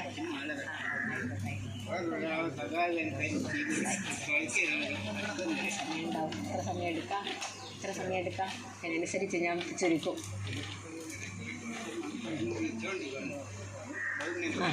ആയിക്കോട്ടെ. അപ്പം ഇത് പറയുമ്പോ എനിക്കൊന്നും ഓർമ്മ വരുന്നത്, ഇപ്പം നമുക്കൊരുപാട് സംഭവങ്ങളുണ്ട്. ഇപ്പോൾ ആധ്യാത്മികതയുണ്ട്. ആധ്യാത്മികത എന്ന് പറയുന്നത് എങ്ങനെ സന്തോഷത്തോടെ ഒരു കുടുംബജീവിതം നയിക്കാമെന്ന് നമ്മളെ പഠിപ്പിച്ചു തരുന്ന ഒരു ശാസ്ത്രമാണ്. ഞാൻ ഒന്ന് തൊട്ടുവിടുന്നത് ഇവിടുത്തെ നിങ്ങൾ അറിയാൻ വേണ്ടി ശ്രമിക്കണം. നമ്മൾ ആ പേര് കേൾക്കുമ്പോൾ എന്തോ ഒരു സാധനം എന്ന് വിചാരിച്ച് നമ്മൾ അതിനെ മാറ്റി നിർത്തുകയാണ്. ശരിക്കും എല്ലാം നമുക്കുണ്ട്. അതാ ഞാൻ ഭാരതത്തിന്റെ മഹത്വം ആദ്യം പറഞ്ഞ എല്ലാം നമുക്കുണ്ട്. ആധ്യാത്മികത എന്താ പഠിപ്പിക്കുന്നതെന്നറിയോ? എങ്ങനെ സന്തോഷകരമായി ജീവിക്കാമെന്ന്. അത് മാത്രമാണ് പഠിപ്പിക്കുന്നത്. അത് നമ്മൾ അറിയാൻ വേണ്ടി ശ്രമിക്കണം നമ്മൾ. അതേപോലെ രാമായണം ഒരു കുടുംബം എങ്ങനെ ആയിരിക്കണം എന്ന് നമ്മളെ പഠിപ്പിക്കുന്ന ഒരു ശാസ്ത്ര ഗ്രന്ഥമാണ് രാമായണം എന്ന് പറയുന്നത്. ശരിക്കും ഞാനിത് പറയുമ്പോഴ് നമ്മൾ പറയും, നമുക്ക് പലപ്പോഴും കുടുംബത്തിൽ ഉണ്ടാകുന്ന ഒരു പ്രയാസമാണ് എന്ത് തീരുമാനമെടുക്കണം എന്നുള്ളത് അല്ലേ? എന്തെങ്കിലും ഒരു പ്രശ്നം വരുമ്പോൾ എന്ത് തീരുമാനമെടുക്കണം എന്നുള്ളത് പലപ്പോഴും നമ്മളെ കൺഫ്യൂഷൻ ആക്കുന്ന ഒരു ഘടകമാണ്. അവിടെ പറയും എന്താണ്, ഏറ്റവും പ്രധാനപ്പെട്ടത് എന്താണോ അതിന് പ്രാധാന്യം കൊടുക്കുക. അതാണ് വേണ്ടത്. ഏറ്റവും പ്രധാനപ്പെട്ടത് എന്താണോ അതിന് പ്രാധാന്യം കൊടുക്കുക. മറ്റത്തതിന് നമ്മൾ എന്തേ കൊടുക്കാറുള്ളൂ? രണ്ടാമത്തെ സ്ഥാനമേ കൊടുക്കാറുള്ളൂ. ഇവിടെ പറയും രാമായണം ശരിക്കു പറഞ്ഞാൽ എങ്ങനെ ഒരു സന്തുഷ്ടമായ കുടുംബ ജീവിതം, ഒരു കുടുംബം എങ്ങനെയായിരിക്കണം, നമ്മൾ എന്തൊക്കെ അറിഞ്ഞിരിക്കണം എന്ന് നമ്മളെ ശരിക്കു പറഞ്ഞാൽ ഭക്തിയിലൂടെ പഠിപ്പിക്കുന്നതാണ് രാമായണം. ഇപ്പൊ രാമനെ സംബന്ധിച്ചിടത്തോളം ഇപ്പൊ നമുക്ക് എപ്പോഴും എന്ത് പറയാറുണ്ട്, അതായത് രണ്ട് ആശയങ്ങൾ തമ്മിൽ നമുക്ക് പ്രയാസങ്ങൾ വരുന്ന സമയത്ത് നമ്മൾ ഏറ്റവും ഇമ്പോർട്ടൻ്റ് ഏതാണോ അതിനാണ് പ്രാധാന്യം കൊടുക്കുക. ഇപ്പൊ രാമൻ രാമൻ ദശരഥൻ അച്ഛനാണ് രാമനോട് ആവശ്യപ്പെടുന്നത് കൈകേയിയുടെ അഭ്യർത്ഥന അനുസരിച്ച് എന്താണ് 14 മാസം നീ കാട്ടില് പോകണം എന്നുള്ളത്. യുവരാജാവായിട്ട് പിറ്റേ ദിവസം അഭിഷേകം ചെയ്യേണ്ട രാമനെയാണ് കാട്ടിലേക്ക് അയക്കാൻ തീരുമാനിക്കുന്നത്. നമ്മൾ ആരാണെങ്കിലും നമുക്ക് പെട്ടെന്ന് എന്താ വരുക? ദേഷ്യം വരും, നമുക്ക് സങ്കടം വരും. പക്ഷെ രാമൻ എന്താ ചിന്തിച്ചത്? രാമൻ തൻ്റെ അച്ഛൻ, തൻ്റെ പിതാവിൻ്റെ താല്പര്യമാണ് എനിക്ക് ഏറ്റവും പ്രധാനം. കണ്ടോ, പിതാവിന്റെ താല്പര്യമാണ് ഏറ്റവും പ്രധാനം. മറ്റേത് ഭർത്താവ് എന്ന നിലയിലുള്ളത് 2ാം സ്ഥാനമാണ്. അതുകൊണ്ട് 1ാം സ്ഥാനം എന്തിനു കൊടുത്തു? അച്ഛന്റെ താല്പര്യങ്ങൾക്ക് കൊടുത്തു. എല്ലാം ഉപേക്ഷിച്ച, എല്ലാ ബന്ധങ്ങളെയും ഉപേക്ഷിച്ച രാമൻ വനവാസത്തിന് പോയില്ലേ? അതാണ് രാമായണം നമ്മളെ പഠിപ്പിക്കുന്നത്. അതേസമയം ഈ രാജാവായതിന് ശേഷം രാമൻ എന്താ ചെയ്തത്? രാമൻ സീതയെ ഉപേക്ഷിച്ചു. നമുക്കൊക്കെ വിമർശനങ്ങൾ വന്ന ഒരു ഭാഗമാണത്. രാമൻ സീതയെ ഉപേക്ഷിച്ചു, അത് തെറ്റല്ലേ? നമ്മളും ചോദിക്കും, തെറ്റല്ലേ സീതയെ ഉപേക്ഷിച്ചത്? പക്ഷെ അവിടെ രാമൻ ആരാണ്? നേരത്തെയുള്ള രാമനല്ല. ഇപ്പോഴത്തെ രാമൻ ആരാണ്? ഭരണാധികാരിയാണ്, രാജാവാണ് രാമൻ. അപ്പൊ ഒരു ഭരണാധികാരിയെ സംബന്ധിച്ചിടത്തോളം അദ്ദേഹത്തിന് ഏറ്റവും പ്രധാനം എന്താണ്? പ്രജകളാണ്, ജനങ്ങളാണ്. അപ്പൊ ജനങ്ങളുടെ മുൻപിൽ സീതയെ തെളിയിച്ചു കൊടുക്കണം പതിവ്രതയാണെന്ന്. അതുകൊണ്ട് രാമൻ എന്ത് ചെയ്യേണ്ടി വന്നു? സീതയെ ഉപേക്ഷിച്ചു. ആ സീതയെ ഉപേക്ഷിച്ച രാമനെ നമ്മൾ വിമർശിക്കുമ്പോൾ രാമൻ എന്താ ചെയ്തതെന്നറിയോ? തൻ്റെ ജീവന് തുല്യം സ്നേഹിച്ചവളാണ് സീതാദേവി. സീതയെ രാമൻ ദേവതയെ പോലെയാണ് സീതയെ കണ്ടത്. അങ്ങനെയുള്ള സീതാദേവിയെ ഉപേക്ഷിച്ചു രാമൻ. എന്നിട്ട് രാമൻ എന്താ ചെയ്തതെന്നറിയോ? നേരെ കൊട്ടാരത്തിലെ തൻ്റെ മുകളിലെ റൂമിൽ പോയി കിടന്ന് പൊട്ടി പൊട്ടി കരയുകയാണ് രാമൻ ചെയ്തത്. അപ്പൊ രാമന് സങ്കടമില്ലാത്തത് കൊണ്ടല്ല. അവിടെ രാമന്റെ ദൗത്യം എന്താണ്? ഒരു ഭരണാധികാരി എന്ന നിലയിൽ ജനങ്ങൾക്കാണ് പ്രാധാന്യം കൊടുക്കേണ്ടത്. അവിടെ ജനങ്ങൾക്ക് പ്രാധാന്യം കൊടുത്തു. ഇത് ഞാൻ പറയാനുള്ള കാര്യം പലപ്പോഴും നമ്മളുടെ കുടുംബത്തിൽ ഉണ്ടാകുന്ന ഒരു സംഭവമാണിത്, അല്ലേ? ചിലപ്പോ അച്ഛൻ്റെ തീരുമാനം ഒന്നായിരിക്കാം, ഭാര്യയുടെ തീരുമാനം ഒന്നായിരിക്കാം. നമ്മൾ ഇതിൻ്റെ നടുക്ക് കിടന്ന് ഉഴലും. ഒന്ന് അച്ഛനാണൊന്ന് ഭാര്യയാണ്, ആരെയും വിട്ടുകൂടാ, ഇല്ലേ? അപ്പൊ അങ്ങനെയുള്ള അവസരങ്ങളിൽ ചിന്തിച്ച് തീരുമാനം. അതിനാ ഞാൻ ഈ രാമന്റെ കഥ പറഞ്ഞ. രാമൻ നമുക്ക് നല്ലൊരു മാതൃകയാണ്. കുടുംബ സങ്കല്പത്തിന് ഏറ്റവും നല്ലൊരു മാതൃകയാണ് രാമൻ. രാമായണം വായിച്ചാൽ മനസ്സിലാകും. അപ്പൊ ഇവിടെ ഞാനിത് പറയാൻ കാരണം പലപ്പോഴും നമുക്ക് കുടുംബ തീരുമാനങ്ങൾ എടുക്കുന്ന സമയത്ത് നമ്മൾ പലപ്പോഴും കുഴഞ്ഞു പോകുന്ന കാര്യമുണ്ട്. അവിടെ എപ്പോഴും നമ്മൾ രണ്ടും നോക്കണം. ഏതാണ് ഏറ്റവും പ്രധാനമെന്ന് നോക്കി ഏറ്റവും പ്രാധാന്യത്തിന് നമ്മൾ സ്വീകരിക്കുക. അതും കുടുംബ ബന്ധങ്ങളുടെ ഭദ്രതയ്ക്ക് ഏറ്റവും ആവശ്യമാണ് എന്ന് പറഞ്ഞുകൊണ്ട് ഇത്രയും കാര്യങ്ങൾ ഞാൻ പറഞ്ഞു കുടുംബവുമായി ബന്ധപ്പെട്ട്. അതോടൊപ്പം ഒരു 1-2 കാര്യങ്ങൾ കൂടി വ്യക്തികൾക്ക് കൊടുക്കുന്നു ഞാൻ. കാരണം ഒരു വ്യക്തികൾ ചേർന്നതാണ് കുടുംബങ്ങൾ. അങ്ങനെയുള്ള കുടുംബങ്ങൾ ചേർന്ന ഒരു സമാജത്തിന്റെ മുന്നിലാണ് ഞാൻ ഇപ്പോഴും നിൽക്കുന്നത്, അല്ലെ? കുറേ കുടുംബങ്ങൾ ചേർന്ന ഒരു സന്തോഷകരമായ ഒരു നിമിഷം, അല്ലെ? ഒരു സമാജം. അവിടെ നമ്മളൊക്കെ വ്യക്തികൾക്ക് ഇപ്പം ചിലപ്പോഴെല്ലാവരും കുടുംബവും എല്ലാവിധ സന്തോഷവും സൗകര്യങ്ങളും കിട്ടിയെന്ന് വരില്ല. അല്ലാത്തവർ നമ്മൾ സ്വന്തമായിട്ട് സന്തോഷിക്കാനുള്ള അവസരം കണ്ടെത്തണം. നമ്മൾ അതിനാണ് ലൈഫ് കോപ്പിംഗ് സ്കിൽ എന്ന് പറയും. ഒരു ലൈഫ് കോപ്പിംഗ് സ്കിൽ നമ്മൾ ഓരോരുത്തരും അറിഞ്ഞിരിക്കണം. അതായത് നമ്മൾക്ക് മറ്റാരും സന്തോഷം തന്നില്ലെങ്കിലും സ്വയം നമ്മൾ സന്തോഷിക്കണം. തൻ്റെ കഴിവുകളെ നമ്മൾ കണ്ടെത്തണം. എപ്പോഴും കുട്ടികളെ നെഗറ്റീവായിട്ട് ഒരിക്കലും ചിന്തിക്കരുത്. എപ്പോഴും പോസിറ്റീവായിട്ട് ചിന്തിക്കണം. എനിക്ക് പറ്റും, ഐ ക്യാൻ, എനിക്ക് കഴിയും, ഐ വിൽ ഡു, ഞാനത് ചെയ്യുമെന്ന് മനസ്സിൽ പറയണം. പല മക്കളും ഉണ്ട്, അയ്യോ എന്നെ കൊണ്ടാവില്ല എന്ന് ചിന്തിക്കുക. ഒരിക്കലും ചിന്തിക്കരുത്. മക്കളായാലും വലിയവരായാലും എപ്പോഴും ചിന്തിക്കേണ്ടത് ഞാൻ മോശക്കാരിയല്ല, അല്ലേ? കണ്ണാടിക്ക് മുമ്പിൽ നിൽക്കുമ്പോൾ സൗന്ദര്യം ആസ്വദിക്കണം. സൗന്ദര്യം ആസ്വദിക്കണം. എനിക്ക് മോശമില്ല, എനിക്ക് നല്ല സൗന്ദര്യമുണ്ട്, അല്ലേ? എനിക്കെല്ലാം പറ്റും, ഞാൻ എല്ലാം ചെയ്യും. എപ്പോഴും നമ്മളുടെ മനസ്സിനെ ഇങ്ങനെ ബോധിപ്പിച്ചുകൊണ്ടേയിരിക്കണം. അതൊരു വലിയ കാര്യം കേട്ടോ.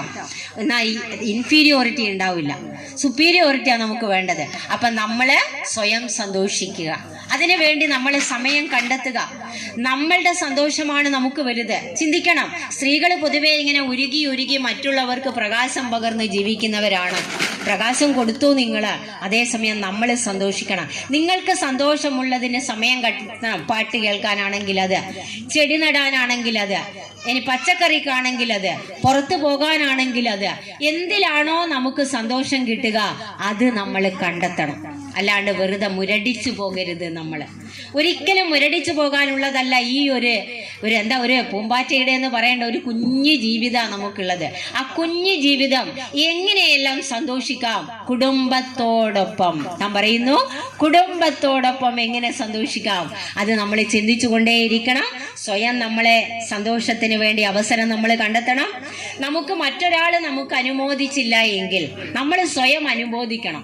നമ്മളുടെ തോളിൽ തട്ടി നമ്മൾ അനുമോദിക്കണം. ഞാൻ മോശക്കാരനല്ല അല്ലേ, ഞാൻ അങ്ങനെ ചെയ്തില്ലേ, ഇന്ന് എനിക്കത് ചെയ്യാൻ പറ്റിയില്ലേ അല്ലേ, അതിൽ നമ്മൾ സ്വയം അനുമോദിക്കാൻ നമ്മൾ പഠിക്കണം. അതൊരു വലിയ കാര്യം, നമ്മളുടെ വ്യക്തിത്വത്തെ വളർത്തുന്ന ഒരു കാര്യമാണത്. അത് വളരെ പ്രധാനമാണ്. മറ്റുള്ളവരിൽ നിന്ന് കിട്ടിയില്ലെങ്കിലും നമ്മൾ ഉണ്ടാക്കണം. മനസ്സുകൊണ്ട് സ്വയം ഒരു ദൃഢനിശ്ചയം ഉണ്ടാകണം നമുക്ക്. എന്തിനേയും ഞാൻ അതിജീവിക്കും. പ്രത്യേകിച്ച് ചെറിയ മക്കള് എന്താ മനസ്സിൽ പറയേണ്ടത്? എന്തിനേയും ഞാൻ അതിജീവിക്കും.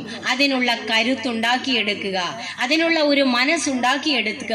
എവിടെയും ചോദ്യം വന്നാൽ യെസ് അല്ലെങ്കിൽ നോ എന്ന് പറയാൻ നിങ്ങൾക്ക് പറ്റണം. പ്രത്യേകിച്ച് ഞാൻ യുവതിയുവാക്കളോടാണ് പറയുന്നത്. പലപ്പോഴും നോ പറയാൻ പറ്റാത്തത് കൊണ്ടാണ് പല കുട്ടികളും പല കെണിയിലും വീഴുന്നത്. ഇപ്പൊ ഒന്ന് കുടിച്ചു നോക്കുക, ഒന്ന് വലിച്ചു നോക്കുക, ഇത് ഉപയോഗിച്ചു നോക്കുക. ഇതൊരു ജ്യൂസ് അല്ലേ, ഇതൊരു മിഠായി അല്ലേ എന്നും പറഞ്ഞ് നമുക്ക് വച്ച് നീട്ടുമ്പോഴാ ഓക്കെ അല്ലേ, ശരി, നമുക്കതിനെ നല്ലൊരു രീതിയിൽ നമുക്ക് പറയാം. പക്ഷെ എനിക്ക് വേണ്ട പറഞ്ഞൂടെ? നമുക്ക് എനിക്ക് വേണ്ട. നമ്മളെ എന്ത് നിർബന്ധിച്ചാലും പറയാൻ പറ്റണം. നോ പറയേണ്ടടുത്ത് നോ പറയാൻ ധൈര്യത്തോടെ പറയാൻ പറ്റണം. യെസ് പറയേണ്ടടുത്ത് യെസ് പറയാൻ പറ്റണം. ഇത് കുട്ടികളെ ജീവിതത്തിൽ കൊണ്ട് നടക്കേണ്ട ഒരു കാര്യമാണ്. ആരെയും നമ്മൾ പേടിക്കേണ്ടതില്ല. ഇതുകൊണ്ട് നമ്മളുടെ കമ്പനി നമുക്ക് നഷ്ടപ്പോവില്ല, നമ്മളുടെ സുഹൃത്തുക്കളെ നമുക്ക് നഷ്ടപ്പെടില്ല. നമുക്ക് വലുത് നമ്മുടെ കുടുംബമാണ്, നമുക്ക് വലുത് നമ്മുടെ അച്ഛനും അമ്മയുമാണ്, നമ്മുടെ വീടാണ്.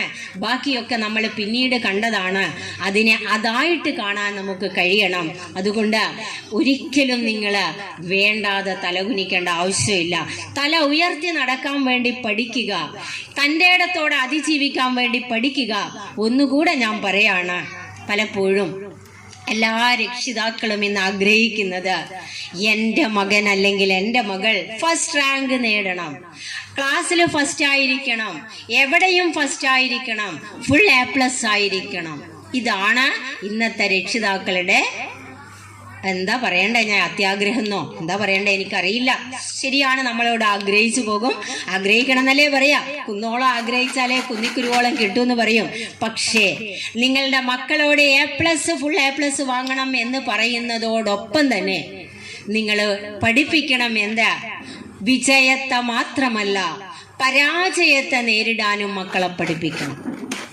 വിജയത്തെ മാത്രമല്ല A+ മാത്രമല്ല, ജീവിതത്തിൽ ഒരുപാട് പ്രയാസങ്ങളും പരാജയങ്ങളും നമുക്ക് സംഭവിക്കും. അപ്പൊ വിജയത്തെ മാത്രമേ അതിജീവിച്ചാൽ പോരാ, പരാജയങ്ങളെ അതാണ് ഞാൻ എപ്പോഴും പറയാം. അതിനാണ് ഞാൻ പ്രാധാന്യം കൊടുക്കുന്നത്. വിജയം നമുക്ക് ആഘോഷിക്കാം, പരാജയത്തെ അതിജീവിക്കാൻ പഠിപ്പിക്കണം മക്കളെ. അതിനുള്ള ചങ്കൂറ്റം അവർക്കുണ്ടാക്കി കൊടുക്കണം. പ്രശ്നങ്ങളും പ്രയാസങ്ങളും അനുഭവിച്ച് വളർത്തണം മക്കളെ. അങ്ങനെയുള്ള ഒരു ദിശാബോധം നൽകിക്കൊണ്ട് ഒരു നല്ല ഒരു യുവതലമുറയെ നിങ്ങൾക്ക് രൂപപ്പെടുത്താൻ ഇവിടുത്തെ മൺമറഞ്ഞു പോയ നിങ്ങളുടെ കാരണവന്മാരുടെയും ദേവീദേവന്മാരുടെയും സർവവിധ അനുഗ്രഹങ്ങളും ഉണ്ടാകട്ടെ എന്ന് പ്രാർത്ഥിക്കുന്നതോടൊപ്പം നേരായ മാർഗത്തിലേക്ക് നമ്മുടെ മക്കളെ നയിക്കാനുള്ള ശക്തിയും ഇച്ഛാശക്തിയും അതാണ് നമുക്ക് വേണ്ടത്. വെറും ആരോഗ്യം മാത്രമല്ല വേണ്ടത്, അതിനുള്ള ഇച്ഛാശക്തി നമുക്കുണ്ടാവട്ടെ. നമ്മളുടെ മക്കൾക്ക് നല്ലൊരു യുവത്വത്തെ ഈ കുടുംബത്തിനും ഈ സമൂഹത്തിനും ഈ ലോകത്തിനും കൊടുക്കാൻ കഴിയട്ടെ.